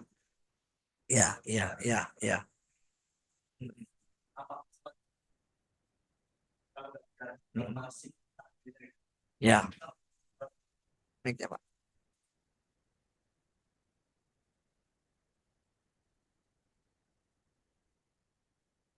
Nah, di abad awal-awal sampai di 1500-an tadi ya, di pertengahan itu kan penguasa dalam tanda kutip yang diagungkan itu ilmu teologi, ketuhanan. Nah, kalau nggak berganti itu ke filsafat itu yang mengakibatkan begitu banyak pengetahuan karena pengagungan itu kan kebebasan berpikir gitu kan. Makanya apakah semasif ini kemajuan dalam teknologi atau dalam politik? Karena kan kalau contohnya ya secara politik dulu penguasanya selalu dalam keagamaan, tapi setelah itu demokrasi para filsuf akhirnya menjadi demokrasi menjadikan gitu, hukum pun juga gitu kan segala macam. Apakah bisa semasif ini gitu pertanyaan Ya. saya. Kalau masifnya mungkin relatif ya Pak, tapi kalau masih didasarkan kepada teologi ya, itu ada dalam tanda kutip ada penjaga moralnya Pak, penjaga Kelebihannya di moral situ. dan etis, Hmm. sehingga ilmu pengetahuan tidak menjadi maaf ya, saya katakan apa ya, melanggar norma-norma. Misalnya kalau dulu misalnya teologi itu masih tetap menjadi sumber pengetahuan, ya. Mhm. Kemudian tidak dengan sendirinya orang akan berpikir seenaknya bahwa misalnya sekarang yang lagi marak LGBT, ya, Ya. itu kan menyerang Alkitab karena dianggap Alkitab itu salah, ya, tentang masalah gender, ya. Ya. Padahal kita jelas tahu bahwa gender manusia itu ketika diciptakan Tuhan sejak awal kan hanya dua, laki-laki dan perempuan. Nah, kesalahan kemudian manusia bisa menyimpang apa eh, nganunya apa masalah seksnya itu ya, kecenderungan laki-laki menyukai laki-laki, perempuan menyukai perempuan itu kan karena bukan kesalahan Tuhan menciptakan hanya laki-laki dan perempuan, tetapi karena juga bukan adanya migrasi gennya laki-laki nemplok ke laki-laki kan bukan, tapi karena itu kan perilaku menyimpangnya manusia, Ya. ya. Tapi kalau sewaktu itu ada teologi ya teologi masih bisa mengingatkan, Ya. tapi kemudian tentang pembuatan senjata-senjata untuk pemusnah manusia lewat perang-perang itu ya Pak, itu kalau teologi yang masih ada mungkin masih bisa mengendalikan, maksudnya tidak usah terjadi peperangan karena masih ada kesempatan untuk berunding, ya, Tapi berunding. pada kenyataannya sebelum filsafat, Hmm. jauh sebelum itu peperangan terjadi terus. Kalau masalah peperangan ya Ya, selalu ada ya perang sejak salib, awal ya, sejak juga awal. itu selalu Ya, ada. Itu bahkan kan keagamaan, ya, teologi gitu kan. ya, ya, Tapi kalau masalah moral ya. ya, Moral tapi kalau etika, masalah ya, perkembangan kayak itu peperangan ya, ya, tapi ya tetap ada plus minusnya ya, sih. ya, Tapi saya kira kalau masih berteologi selalu di atas ya, nggak semodern ini ya, karena nggak ada kebebasan berpikir, selalu ada ya, patokan eh, pokoknya Theo gitu kan, ya, ya. bukan rasio. Kebebasan berpikir yang sekarang terjadi itu kan kebebasan berpikir yang sebebas-bebasnya. Iya, maksudnya sebelum ini Ya, kita ya, melihat di zaman itu. ya, ya, Jadi bukan ini, ya, tapi di ya, zaman itu ya, dikasih kesempatan untuk berpikir. Makanya berfilsafat ya, kan ya, ketemu ya, filsuf. ya, Makanya begitu masih pemikiran masyarakat dunia, ya, ya, sehingga begitu ilmu budaya, ilmu ya, politik, ya, hukum ya, itu semakin maju dan ya, sampai sekarang kita ya, nikmati. ya, Tapi kalau teologi yang masih itu saya rasa ya, itu ya. nggak sebegitu modern dan nggak sebegitu hebatnya seperti saat ini. Kalau saya memahami maksudnya eh, teologi yang menjadi Indo itu ya sama seperti ini gambarnya. Ya akan berkembang, cuman perkembangannya itu ya mungkin relatif lebih lambat, satu. Ya, Kedua, teologi menambahkan dengan tadi apa sekat pengamannya moral dan etika. Ya, jadi ilmu pengetahuan boleh tetap berkembang, tetapi jangan sampai melanggar etika dan moral. ya, Ya, karena kalau sudah melanggar etika dan moral itu nanti akan juga berdampak bagi ya baik kemanusiaan maupun bagi hal yang lain. Misalnya ketika kita bicara politik, kalau politik itu dilakukan dengan bermoral dan beretika, itu tetap sebenarnya pembangunan bangsa tetap bisa jalan, partai-partai tetap ada, tetapi tidak melakukan tindakan-tindakan yang berlawanan dengan etika dan moral. Misalnya tadi menghalalkan segala cara dan sebagainya. Tetap sebenarnya perkembangannya ada, cuman ya tadi relatif mungkin tidak secepat ini karena kalau hanya mengandalkan pengetahuan manusia kan akhirnya manusia tidak lagi mempertimbangkan etika dan moral. Pokoknya jadi, ya pokoknya jadi. kelemahannya di Ya, situ kan, kelemahannya di situ ya. keburukannya gitu. Ya, jadi kan tadi dikatakan sejak awal bahwa semua ilmu pengetahuan, apa, filsafat, teologi itu mempunyai kelebihan dan kekurangannya masing-masing. Jadi kalau kita kembalikan itu ya paling terjadinya lambat ya karena seringkali memang kalau kita akui agama kalau dilakukan dengan cara yang sangat ekstrem pun akan menghambat banyak kemajuan ya. Jadi di negara-negara agama itu kan banyak yang tidak maju karena agamanya diekstrimkan, dimutlakkan. Bahkan Tapi salah satu filsuf bilang ya, membodohkan, pembodohan. ya selain membodohkan juga menjadi candu bagi masyarakat. Ya, Nah, itu harusnya tidak meletakkannya menjadi ekstrim. Makanya kan tidak boleh ekstrim kanan, tidak boleh ekstrim kiri, tidak boleh. Ya, ekstrem kanan itu bicara tentang agama, ekstrem kiri itu tentang komunis. Ya, komunis meniadakan Tuhan, tetapi kerja keras. Ya, maksudnya kerja terus. Ya, itu walaupun maju, tapi seperti yang saya katakan ada ruang kosong yang tidak bisa diisi dengan kesibukan, kenikmatan, hedonisme dan macam-macam. Ya, nah itu bisa terpenuhi kalau ruang kosongnya itu diisi. Maka tidak boleh ekstrem kanan, ekstrem kiri. Nah, semuanya mesti dikerjakan bersama-sama. Orang kerja boleh, tapi orang juga mengingat kebutuhan rohanianya. Maka pemerintah di mana-mana kan menyediakan hari libur ya, untuk supaya orang itu bisa berrelasi dengan keluarganya untuk mengisi jiwanya. Kalau hari Minggu atau hari Jumat orang mencari Tuhannya berdasarkan agama masing-masing, itu tujuannya mengisi ruang rohaninya. Jadi ketika semua kebutuhan manusia itu secara seimbang dijalankan, ya itu akan menjadi ideal. Ya, jadi seperti itu, Pak. Jadi terima kasih, Pak. ya, aduh, ini agak kepotong ya ini. Menurut gambar di atas, tugas filsafat adalah memberi nilai dan merangkaikan dan merealisasikan seluruh ilmu yang ada secara menyeluruh. Filsafat adalah suatu ilmu pengetahuan yang tidak ada atau tapal batasnya, sehingga mungkin saja manusia terperangkap dengan mengagungkan filsafat itu sendiri. Ya, jadi tadi yang saya katakan ketika eh, akal manusia itu diagung-agungkan, maka tidak ada tapal batasnya yang membuat manusia bisa terperangkap. Ya, terperangkap itu akhirnya keluar dari moral dan etika, ya moral dan etika, sehingga orang mau apa saja boleh, ya apalagi di zaman sekarang kita masuk di zaman modern atau istilah elitnya postmodern, ya di mana tidak ada kebenaran yang hakiki, semuanya relatif. Ya ini kalau sudah semuanya relatif kan kebenarannya jadi subjektif. Ya semua orang boleh berpendapat dan semua orang menganggap pendapatnya itu benar. Nah inilah yang disebut dengan manusia terperangkap dengan mengagungkan filsafat itu sendiri. Ya, jadi sudah kamu mau berpendapat apa, silahkan. Saya berpendapat apa, silahkan. Ya, jadi tidak ada kebenarannya Mas apa dengan saya tidak ada. Masing-masing punya kebenarannya sendiri. Nah ini yang sulit. Nah ini terungkap dalam pernyataan René Descartes. Aku berpikir maka aku ada. Ya, juga pandangan dari Nietzsche yang menganggap bahwa Tuhan itu sudah mati. Ya. Nah, pandangan Tuhan sudah mati ini pernah terjadi ketika satu saat ada sebuah pabrik Alkitab itu atau percetakan Alkitab itu dibakar di Uni Soviet. Ya. Mereka menganggap Tuhan itu sudah mati, Alkitabnya dibakar, harapannya sudah tidak ada Tuhan dan orang sudah tidak percaya lagi sama Tuhan dalam arti Tuhan Yesus ya. Nah, ternyata ketika dibakar, apakah kemudian Alkitabnya berhenti? Tidak, masih banyak Alkitab yang dimasukkan secara sembunyi-sembunyi ke Uni Soviet. Karena mungkin di daerah Uni Soviet pabrik itu selesai. Tapi pemasok-pemasok di luar Uni Soviet, para misionaris itu masih bisa memasukkan dari pasokan negara lain. Nah, termasuk di Indonesia ada lembaga Alkitab Indonesia.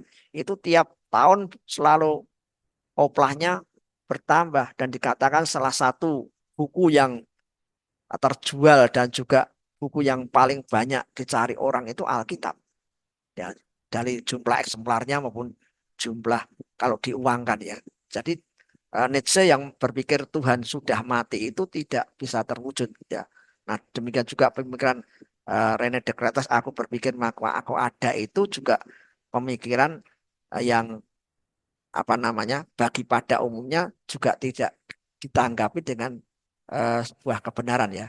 Karena kita ada itu bukan karena kita berpikir ya. Memang kita berpikir karena diberi akal budi, tapi yang membuat kita ada itu bukan pikiran kita, tetapi yang dikatakan karena Allah ada maka aku ada ya. Jadi itu yang nanti mesti dipikirkan. Jadi kalau kita nanti menjadi orang yang cerdik pandai, semakin hari semakin belajar pandai, kita jangan pernah melupakan Tuhan. Ya, kita harus ingat. Ya, sebagai orang-orang percaya Amsal 1 ayat 7 takut akan Tuhan adalah permulaan pengetahuan. Ya. Jadi rasa hormat kita bukan bukan kita takut seperti ketika bertemu dengan misalnya kalau di Jawa itu kan kalau di kuburan muncul pocongan gitu ya. Ya kita lalu lari atau kalau lewat kuburan dulu saya waktu remaja ketika lewat kuburan sama teman-teman tuh nyanyi rohani ya dalam nama Yesus ya ya ya ya ya. Jadi kita seringkali takutnya kepada Tuhan itu perwujudannya seperti kalau kita melewati sebuah kuburan ya lalu kita nyanyi dalam nama Yesus ya. Tapi kalau sudah lewat lagunya ganti lagu dangdut gitu ya yang enggak enak ya ya ya. Nah, Pak, ya mari saya mempertanyakan pertanyaan kepada Bapak. ya Kalau kita belajar teologi, maksudnya dalam STT ini, itu baiknya dikuatkan dalam filsafat dulu, maksudnya dalam rangka berpikir secara logis dulu, sistematis, terstruktur gitu, filsafat dulu yang dikuatkan, atau di tanda kutip dicekoi dulu teologi dulu. ya Kalau untuk mau belajar. ya Soalnya banyak di STT saya melihat teman-teman gitu kan ada yang memperkuat dulu nalar berpikir dulu, dikuatkan ya dulu ya filsafat dulu, baru kamu dikasih teologi. ya Kalau di sini saya sendiri kan lulusan sini, ya ya itu malah sedikit sekali mengesampingkan filsafat. ya Sangat belajar filsafat sedikit sekali. ya ya Saya belajar ya setelah hidup tua ini. ya ya Nah, jadi untuk berpikir secara terstruktur gitu, kalau di sini sendiri dicekoi dulu teologi. ya Dalam arti ini Injili gitu ya, ya benar-benar Alkitab ya gitu. ya Baru dikasih sedikit filsafat untuk ya tambah-tambahan imbuhan bumbu aja. ya Makanya tidak heran sekolah-sekolah, bukan di sini ya, tapi banyak sekolah yang menerapkan seperti ini, ya malah justru cara berpikir mereka rendah, ya nggak terstruktur, nggak sistematis dalam ya menyikapi dalam kehidupan, bukan teologi saja, ya di dalam kehidupan ilmu politik, hukum, ya dan segala macam ya tadi itu. ya Nah, kalau menurut Bapak bagaimana? ya dalam konteks STT ya dalam konteks Ya, STT tidak menunjuk salah satu STT ya ya. itu pada umumnya memang mereka lebih sifatnya doktrinal. Mm-mm. Jadi lebih banyak menyampaikan doktrin-doktrin karena mereka memang menyiapkan tenaga-tenaga untuk nantinya menjadi hamba-hamba Tuhan. Sehingga meletakkan dasar doktrinal itu lebih banyak ketimbang cara pola berpikir yang eh, filosofi gitu ya. Ya, kecuali kalau universitas-universitas secara umum itu lebih banyak kepada penalarannya lebih dahulu. Nah, kita diajar filsafat pun kan hanya 2 SKS dan itu pun hanya apa namanya dalam satu semester hanya satu ya. Nah, itu tujuannya filsafat, metodologi itu dalam rangka untuk mempersiapkan tugas akhir sebenarnya ya. Kalau kalau teologi ya pada umumnya ya. Jadi karena orientasinya eh, orientasi kalau STT itu kan orientasi menciptakan pelayan-pelayan Tuhan ya bukan menciptakan intelektual beda dengan walaupun ada lulusan-lulusan STT itu yang kemudian menjadi orang-orang yang memang punya daya pikir yang canggih-canggih itu ada jangan dikira maaf ya orang STT itu taunya hanya doktrin dijejeli doktrin saja tidak tapi eh, berdasarkan kemajuan zaman pun polanya sudah berubah. Mhm. Kalau yang dulu itu memang murni doktrinal ya. Jadi supaya di sininya itu misalnya Trinitas ya mantap Trinitasnya, Roh Kudus ya mantap Roh Kudusnya. Nanti tentang biblikanya juga demikian. Tapi dalam perjalanannya mulai bergeser ya. Tetap komben ya antara walaupun tidak namanya tidak langsung ilmu filsafat atau apa tapi mulai diajarkan pola berpikirnya itu seimbang dengan doktrin. Hmm. Karena sekarang kita menghadapi generasi yang berbeda. Ya. Tidak seperti generasi kalau generasi dulu kan manut pendetanya bilang A ya ikut. Bahkan mungkin kalau pendetanya seperti yang dulu sesat di mana di Bandung yang mengatakan Tuhan Yesus akan datang tahun 2000 berapa itu 8 atau 2009 kemudian suruh kumpul di satu tempat, suruh menjual dulu barang-barangnya. Nah, setelah tidak jadi kan dia ditangkap polisi. Nah, tapi jemaatnya kan kemudian manut. Nah, sekarang polanya kan sudah tidak seperti itu. Jemaat kita itu sudah banyak jemaat yang melek pendidikan, sehingga eh, pengajaran-pengajaran di teologi pun sekarang juga sudah mulai bergeser, tidak seperti metode-metode lama. Dosen-dosennya juga sudah banyak yang relatif muda, sehingga cara pola pikirnya juga sudah berubah, sehingga dalam pengajarannya tetap komben, memasukkan teologianya juga ada, cara berpikirnya ada, bahkan banyak yang sekarang juga apa namanya menyiapkan tugas akhirnya pun tidak selampangan, dalam arti mahasiswanya dipaksa-paksa harus apa namanya waktunya sangat pendek, tidak.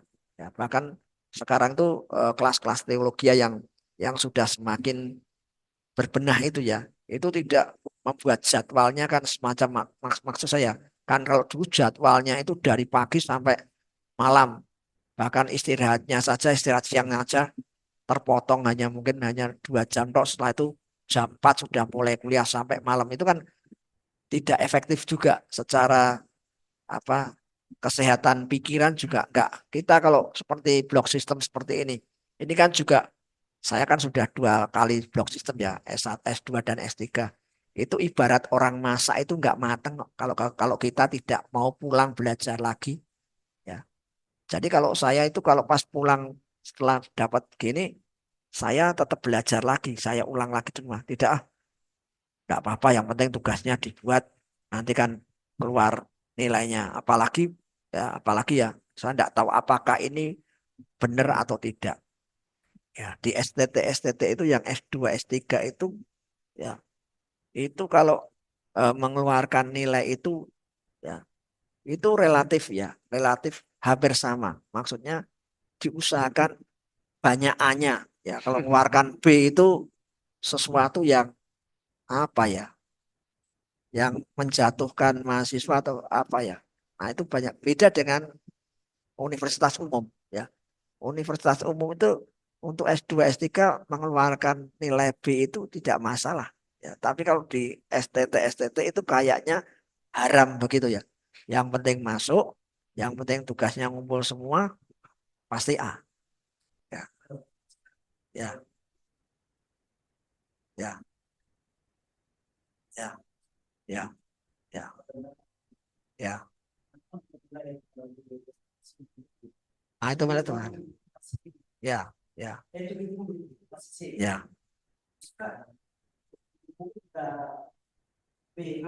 Enggak, maksudnya gini Mas. Kalau itu kan apa kategori apa pembagian apa? Ya.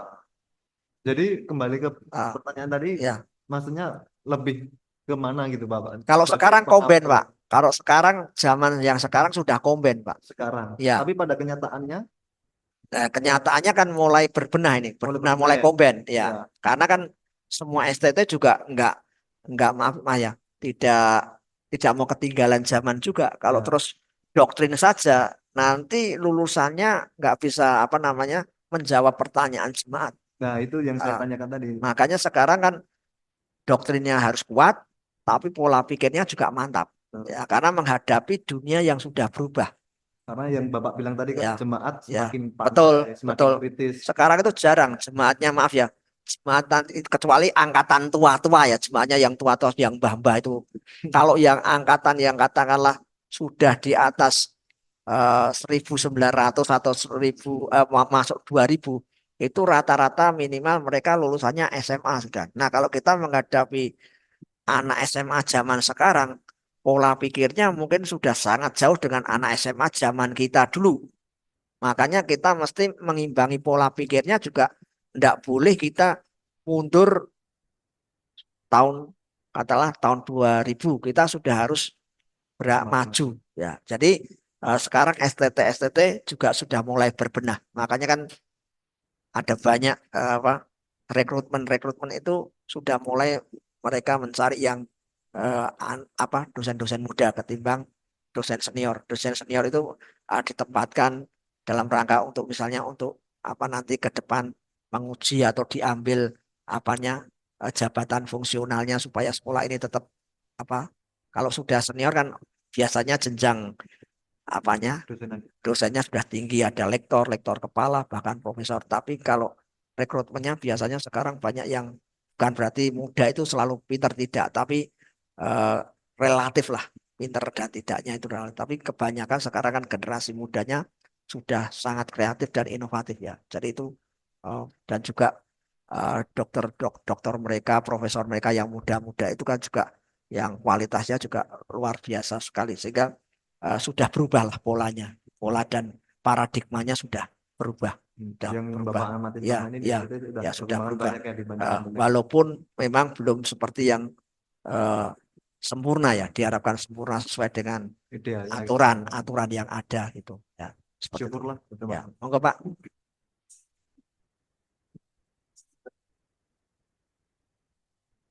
Mengenai doktrin tadi, Pak. Ya, Menurut saya itu ketika orang semakin kuat di doktrin, pasti pola pikirnya juga akan semakin kuat. Contoh, ketika dia berbicara tentang Roh Kudus, bukan hanya saja orang bertanya sama dia, siapa Roh Kudus? Ya pribadi Allah yang ketiga, tidak hanya mungkin sampai di situ. Dia akan belajar dari segi bahasa-bahasa sehingga dia mengerti dan menjelaskan dengan baik. Nah, semakin dia kuat doktrinnya, pola pikirnya juga semakin dia kuat. ya. Tidak. Di luar. Nah, itu dia yang saya memaksud juga. Maksud saya begini, ketika ada orang yang bertanya di situ, dia akan menjelaskan juga dengan itu. Makanya saya bilang, semakin dikuat doktrin, dia banyak belajar, bukan hanya saja dari buku tentang buku-buku doktrin itu saja, tetapi dari buku lain juga. Ya, Dia akan pelajari itu. kalau Mungkin dari jurnal, maksudnya mungkin gini, dari apa. kalau Dan mulai dari itu juga banyak orang yang bertanya tentang hal itu. Kan dia udah biasa baca ya, buku, biasa belajar, pola pikirnya juga semakin maju. Kan begitu, Pak? ya, maksudnya gini, maksud yang disampaikan Pak Nganu itu begini. Kalau zaman dahulu, ya zaman dahulu STT itu kan hanya mendoktrin orang, ya. Pokoknya kamu menguasai doktrin ini, sehingga kalau ditanya, ya jawabannya ini. Nah, sekarang kalau kita di zaman modern seperti ini kan, kalau kita menjawabnya hanya saklek seperti itu kan tidak bisa. Harus ada perkembangan pola pikir, ya. Ya, sekarang kalau kita ditanya misalnya begini, seperti kita menjelaskan ya sekarang, seperti yang sekarang lagi heboh di mana-mana itu kan sulit menjelaskan. Kemarin saya beli bukunya Pak Stefri Lumintang ya tentang apa Trinitas ya. Itu ada 10 pola gambar untuk menjelaskan tentang Trinitas. Ternyata itu tidak bisa menjelaskan ya dari 10 gambar itu. Nah, kalau kita mungkin hanya apa namanya doktrin Trinitas, pokoknya tiga Allah satu Allah tiga pribadi. Nah, itu kita ketika berhadapan dengan anak-anak muda kita ya ya akan sulit. Belum lagi dengan orang-orang di luar Kristen ya. Nah, kemarin saya belum selesai bacanya sih. Jadi saya lihat ada 10 gambar, yang satu menjelaskan apa Tritunggal itu bisa digambarkan dengan matahari. Karena matahari itu ada bendanya, ada panasnya, ada sinarnya, tapi barangnya satu. Ternyata itu pun tidak bisa mewakili. Ya. Kemudian ada yang menjelaskan dengan sistem kenegaraan di Indonesia. Presiden Indonesia itu satu orangnya, tapi dia punya tiga kekuasaan. Sebagai kepala negara, sebagai kepala pemerintahan, tapi juga apa satunya lagi sebagai apa itu? Pokoknya tiga ya. Presiden itu sebagai panglima tertinggi angkatan bersenjata. Orangnya sama, tetapi dengan nah itu pun tidak bisa diterima.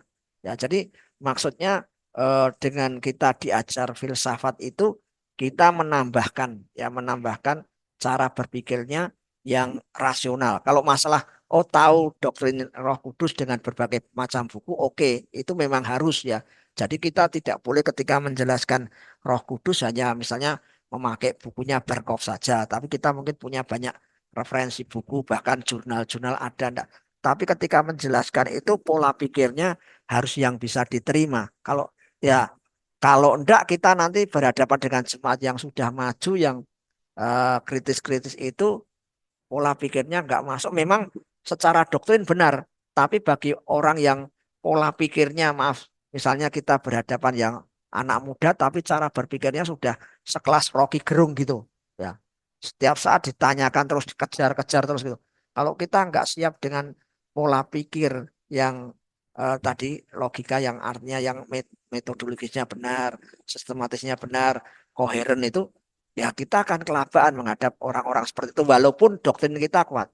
Ya, doktrin kita pasti tidak akan goyah karena itu sudah merasuk ibaratnya itu sudah mendarah daging dalam diri kita. Tapi dalam proses menjelaskan, kalau kita tidak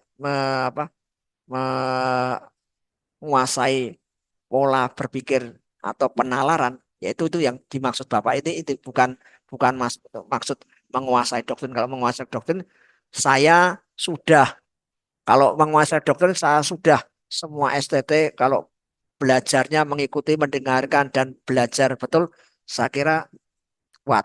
Tapi hanya dalam proses menjelaskannya itu, maka ditambahkanlah sekarang itu STT-STT menjadi sadar, ya tidak seperti asal menetapkan doktrin saja, tapi mulai diajak menjelaskan doktrin itu dengan cara berpikir yang bisa diterima dengan akal gitu ya. Walaupun tidak semua doktrin kita bisa masuk akal ya. Jadi seperti doktrin trilogi itu Trinitas itu kan doktrin yang paling menurut saya setelah belajar itu tersulit ya. Karena satu kok tiga ya. Kalau satu itu ya harusnya satu. Tapi kok satu tiga itu kan kalau Anda disuruh menjelaskan pada umumnya satu itu ya satu. Tidak satu kok bisa jadi tiga. Ini menjelaskannya secara logika kan sulit. Ya, nanti coba saya kalau sudah selesai membaca bukunya Pak Lumintang karena baru saya beli, baru datang kemarin, saya baru baca sepintas. Itu ada 10 gambar yang menjelaskan tentang apa namanya eh, trilogi, Tritunggal. Ya, itu yang seringkali membuat kita eh, tidak bisa. Jadi itu Pak kira-kira Pak. Jadi menguasai doktrin itu sangat penting ya karena kita kan orang-orang yang eh, ditugaskan Tuhan menjaga umat ya. Jangan sampai jemaat doktrinnya lemah, tapi juga perlu dibarengi cara proses penyampaiannya sehingga jemaat juga bisa menerima, oh ini ternyata bisa saya terima ya. Walaupun ada doktrin yang tidak cukup diterima dengan akal tetapi juga harus dipercayai kebenarannya. Nah, itu yang penting ya. Kemudian selanjutnya ilmu pengetahuan.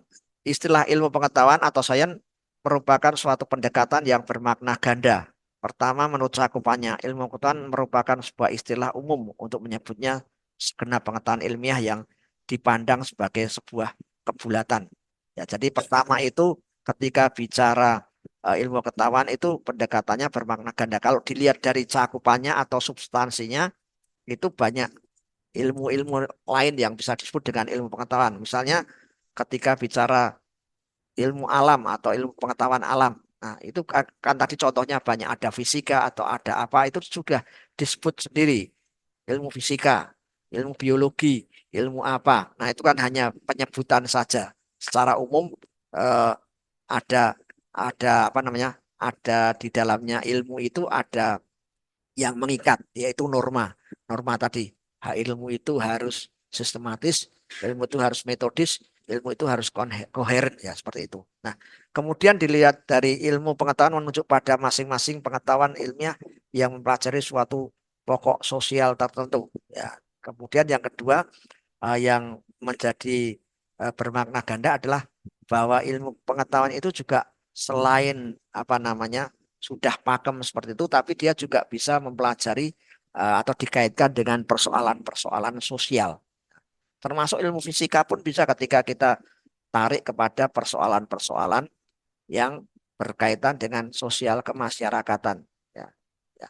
Ilmu apapun bisa dipakai ya. Kemudian disiplin ilmu adalah suatu pemikiran filsafat yang telah memagari diri.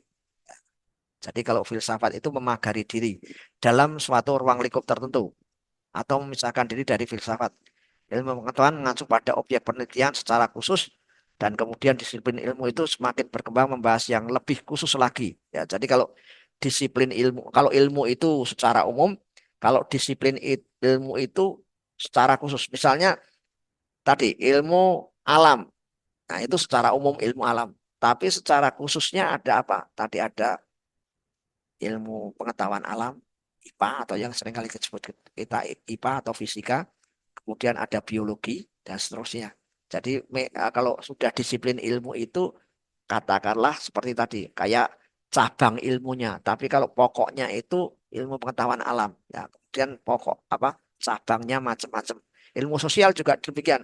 Ilmu pengetahuan sosial cabangnya apa? Ekonomi, sosiologi, politik, kemudian antropologi dan sebagainya. Seperti itu ilmu-ilmu. Jadi eh, ada cabang-cabangnya. Itu yang membuat kita mengerti bahwa antara ilmu dan disiplin ilmu itu perbedaannya. Kalau ilmu itu adalah pokoknya, kalau disiplin itu adalah cabang-cabangnya. Ya. Kemudian teologi ya, atau teologi. Teologi adalah suatu disiplin ilmu yang mempelajari tentang keberadaan sifat, oknum, dan karya-karya Tuhan melalui firman Tuhan atau Alkitab sebagai satu-satunya referensi. Ya. Substansi teologi adalah saya percaya Tuhan ada sesuai dengan pernyataan Alkitab dan saya percaya seluruh keterangan tentang penjelasan yang ada pada Alkitab. Untuk memahami teologi kita harus berada di titik sentral, yaitu yang saya percaya Tuhan. Berteologi merupakan suatu pembenahan iman kepada Tuhan yang bersifat konstruksif melalui suatu pengertian dan pengetahuan yang mendasar tentang Tuhan. Teologi memulai dengan pernyataan saya percaya adanya Tuhan. Ya, jadi kalau teologi itu titik berangkatnya saya percaya pada Tuhan. Kalau filsafat pertanyaannya ada apa di belakang Tuhan? Siapa yang ada sebelum Tuhan atau Allah? Bila Tuhan belum ada, siapa yang memerintah? Jadi kalau filsafat itu lebih mempertanyakan bukan keberadaannya, tapi menanyakan sebelum Allah itu siapa. Ya. Jadi akan ada bedanya. Kalau kita belajar teologi berangkatnya sudah saya percaya bahwa Tuhan itu ada. Tapi kalau belajar filsafat itu dia mempertanyakan siapa yang di belakang Tuhan. Sebelum Tuhan siapa yang memerintah. Ya. Nah itu yang kalau kita tidak hati-hati nanti kita kalau tidak menemukan jawaban-jawaban kita bisa menjadi orang yang tidak lagi percaya kepada firman Tuhan. Maka pentingnya kita belajar teologi dan filsafat. Teologi tetap kita yakini, filsafat itu hanya saja untuk menjelaskan pola pikir kita, ya supaya pola pikir kita nanti eh, bisa diterima oleh orang. Sebab kalau kita terlalu terjebak dalam mempelajari teologi dengan filsafat, nanti pertanyaannya seperti itu. Siapa yang ada sebelum Allah? Siapa yang memerintah? Padahal kita kalau sudah yakin Allah ada itu berarti sebelum semuanya ada, Allah sudah ada terlebih dahulu. Tapi kalau filsafat kan masih menanyakan di belakangnya Tuhan itu masih ada oknum lain siapa? Kalau kita kan nggak ada. Kalau filsafat kan menyatakan Tuhan ada. Kalau kita Tuhan ada final. Sudah tidak mikir belakangnya, tapi memikirkan ke depan karya Tuhan, perbuatan Tuhan, kasih Tuhan dan sebagainya. Tapi kalau filsafat begitu ada Tuhan itu belum final, dia akan mencari yang di belakangnya. Oh ini belum final, harus sampai mentok sampai titik di sini itu apa? Siapa di balik Tuhan? Kalau Tuhan belum ada siapa yang memerintah? Nah itu yang pola pikir seperti itu yang ada di dalam pemikiran seorang filsuf sampai menemukan. Kalau dia tidak menemukan siapa di balik Tuhan atau siapa yang memerintah sebelum Tuhan, kan tidak mungkin filsuf ini tidak percaya kalau ada Tuhan itu ada. Ya, nih, ya mari.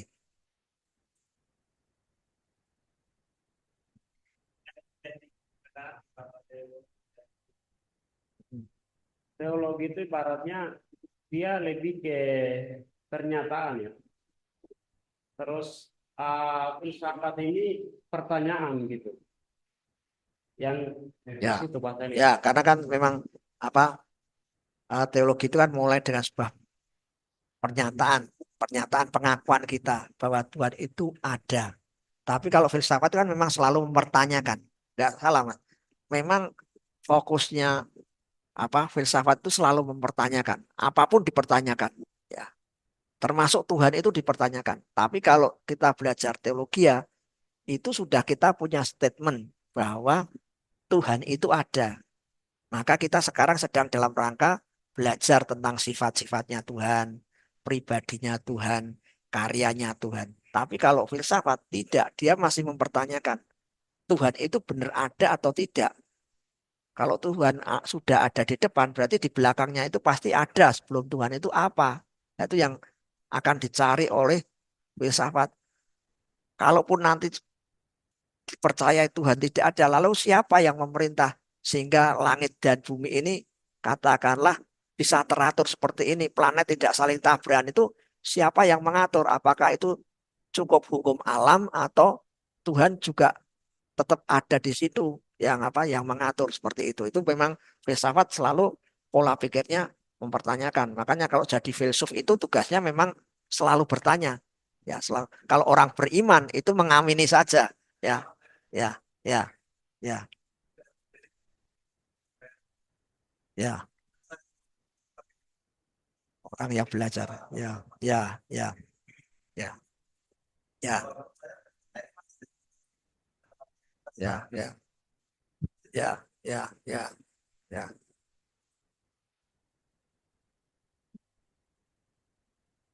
Ya, tidak menutup kemungkinan kita belajar filsafat dengan pertanyaan-pertanyaan itu sama ketemunya dengan belajar teologi, menemukan Tuhan gitu. Karena salah satu filsuf pernah mengatakan kalau benar-benar belajar filsafat mendalam itu bukan ketemunya ateis. Walaupun pada kenyataannya filsuf-filsuf dan banyak orang yang mendalami filsafat ateis.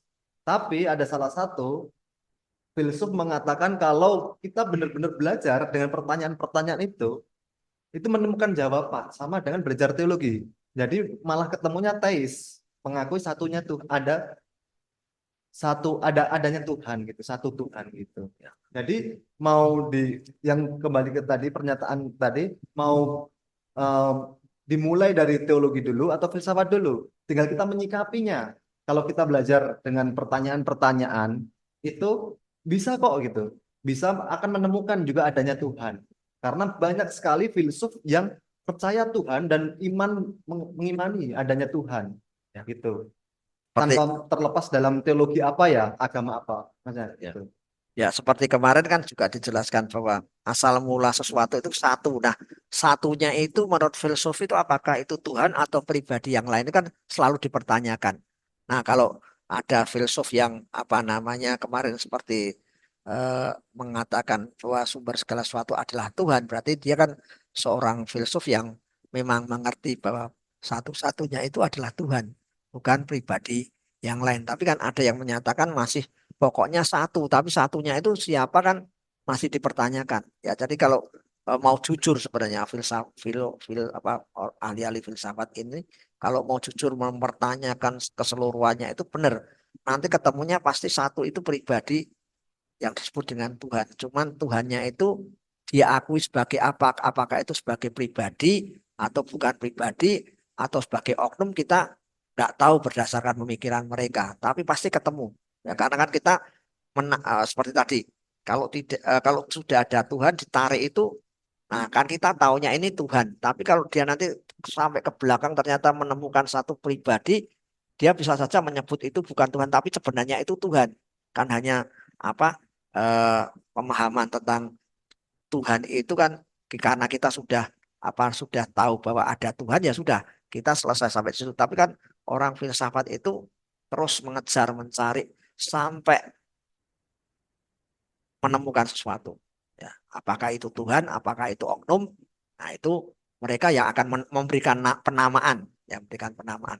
Tapi pasti akan ketemu sumbernya, nggak akan tidak ketemu sumbernya, pasti ketemu sumbernya. Jadi memang di sini ya mari Mas.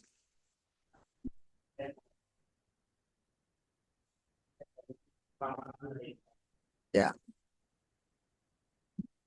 Kalau saya berpikir jelas ya firman Tuhan di dalam Amsal pasal 1 ayat 7 itu. Permulaan pengetahuan apa tadi? adalah Takut akan Tuhan adalah permulaan pengetahuan, tetapi orang bodoh menghina ya, hikmat dan didikan. ya, Jadi kalau saya lihat, kalau kita percaya Tuhan, pasti kita akan bertanya, ya, Tuhan itu dari mana? Itu ya, artinya filsafat begitu. ya, Jadi saya lebih memiliki yang pertama itu kita berteologi, artinya percaya sama Tuhan. maka kita akan bertanya. Tapi saya tidak mau kalau kita berfilsafat dulu, Ya. nanti ujung-ujungnya kita akan jadi ateis. Atau bisa juga jadi Tuhan siapa yang kita percaya itu sebenarnya. Saya pikir begitu, Pak. Ya, jadi itu pendapat ya. Jadi pendapat jenengan ya boleh ya seperti itu. Jadi memang kalau kita kan dasarnya seperti tadi. Kalau kita sebagai orang beriman kan memang memulainya dari bahwa kita tahu ada Tuhan ya. Tapi ketika kita bicara yang filsuf tadi loh, filsuf itu memang ranahnya itu ranah bertanya, tidak ranah langsung mempercayai. Ya, jadi semua selalu dipertanyakan dulu sampai dia menemukan kebenaran. Nah, kebenarannya itu bisa saja pada akhirnya kebenaran yang ditemukan itu ternyata kebenarannya adalah Tuhan. Ya, tapi kan dia mengolah karena dia titik berangkatnya selalu dari akal, mengagungkan akal, tidak langsung, oh diajarkan ini Tuhan loh. Dia tidak mau percaya langsung. Dia harus membuktikan. Ya, membuktikan. Ya.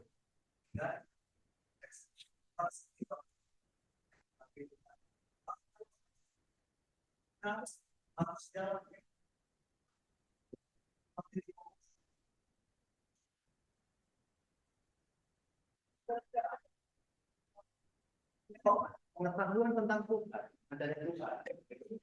Jadi eh, cara berpikir pernyataan saudara itu hanya konteks nggak menyeluruh. Kita ngomongin menyeluruh gitu kalau tentang ini. Kalau pernyataan saudara itu hanya di orang-orang yang tertentu saja, tapi nggak menyeluruh. Seandainya, contoh kalau di negara komunis, nggak ada pola pikir aku adanya Tuhan, nggak ada gitu loh. Maksudnya nggak ada pengetahuan tentang diajarkan di situ, nggak ada. Bahkan malah dilarang di situ. Jadi belum ada tentang Tuhan. eh, itu pernyataan mengimani Tuhan itu belum ada gitu. Jadi segala kalau pertanyaan-pertanyaan itu udah ada pengetahuan-pengetahuan selalu ada gitu.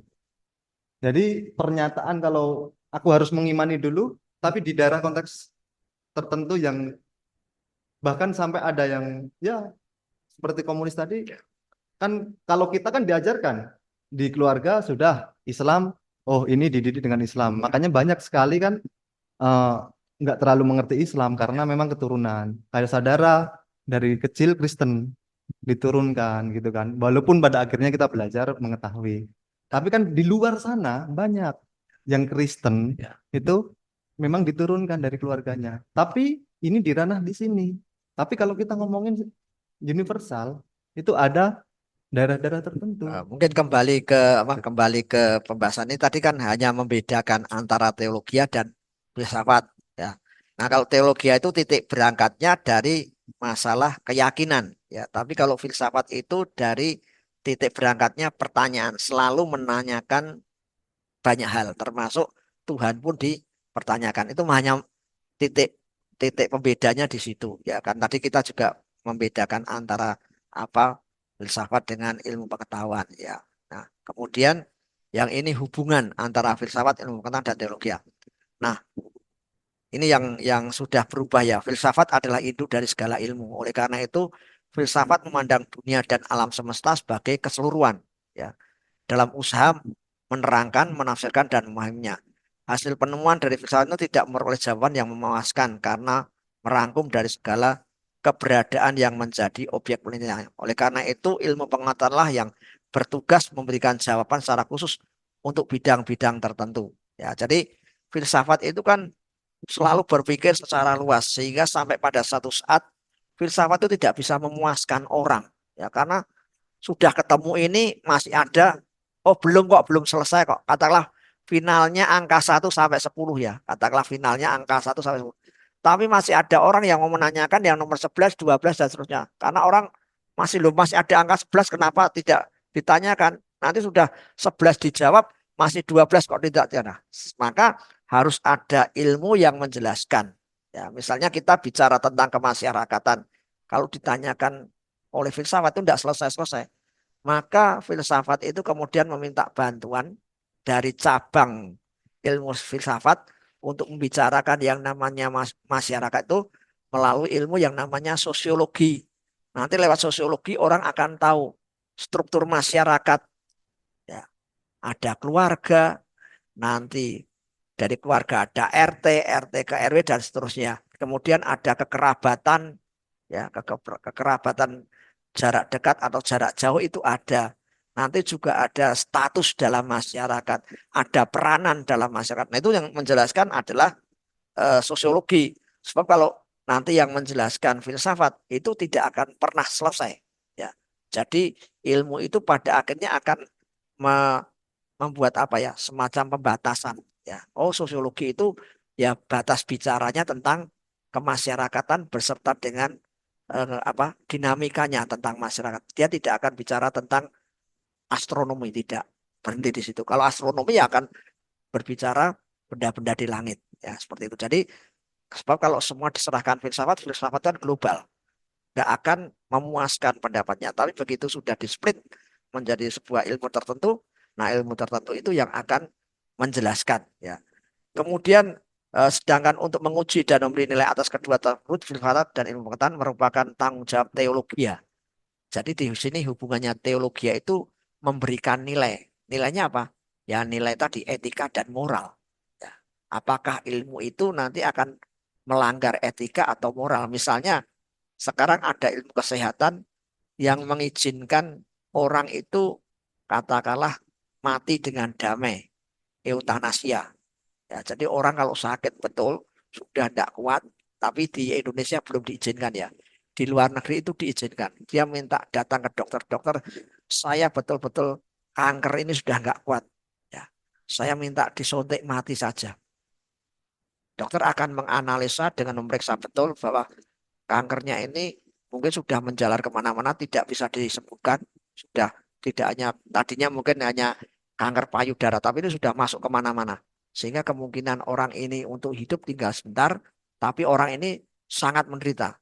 Maka dokter akan membantu meringankan orang ini mengalami penderitaan dengan mengizinkan diberikan suntik yang mematikan.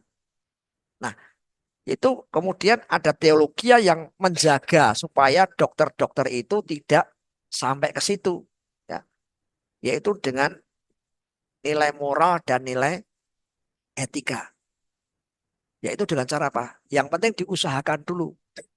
Kalau sudah diusahakan nggak bisa mati ya sudah mati. Tapi tidak yang mencabut itu kamu tidak punya hak mencabut nyawa seseorang. Ya, walaupun di luar negeri itu perdebatan etisnya seperti itu. Ya, perdebatan etisnya, oh lah ini kasihan kok. Dan juga dia tidak memaksa saya, maksudnya dengan terpaksa, tapi dia menyediakan dirinya memang untuk disuntik racun biar mati. Nah, tapi teologi dengan etika dan moralnya itu menjadi peletak nilai. Ya, kalau bisa dokter-dokter jangan melakukan aborsi, walaupun mungkin dari hasil pemeriksaan memang anak ini lahir dalam keadaan cacat, bahkan mungkin nanti kalau hidup itu menyengsarakan baik orang tua yang akan mengasuhnya maupun biaya hidupnya akan banyak. Ya, dokter tetap harus meyakinkan bahwa ini ada nyawanya loh. Jadi jangan kalau memang apa namanya dia mati ya biar nanti mati. Tuhan yang mencabut ya pasti nanti Tuhan akan memberikan rezekinya sendiri, anak itu kan bawa rezekinya sendiri. Nah, jadi hubungannya adalah teologi itu memberikan nilai dan moral sebagai tanggung jawab keilmuan ya.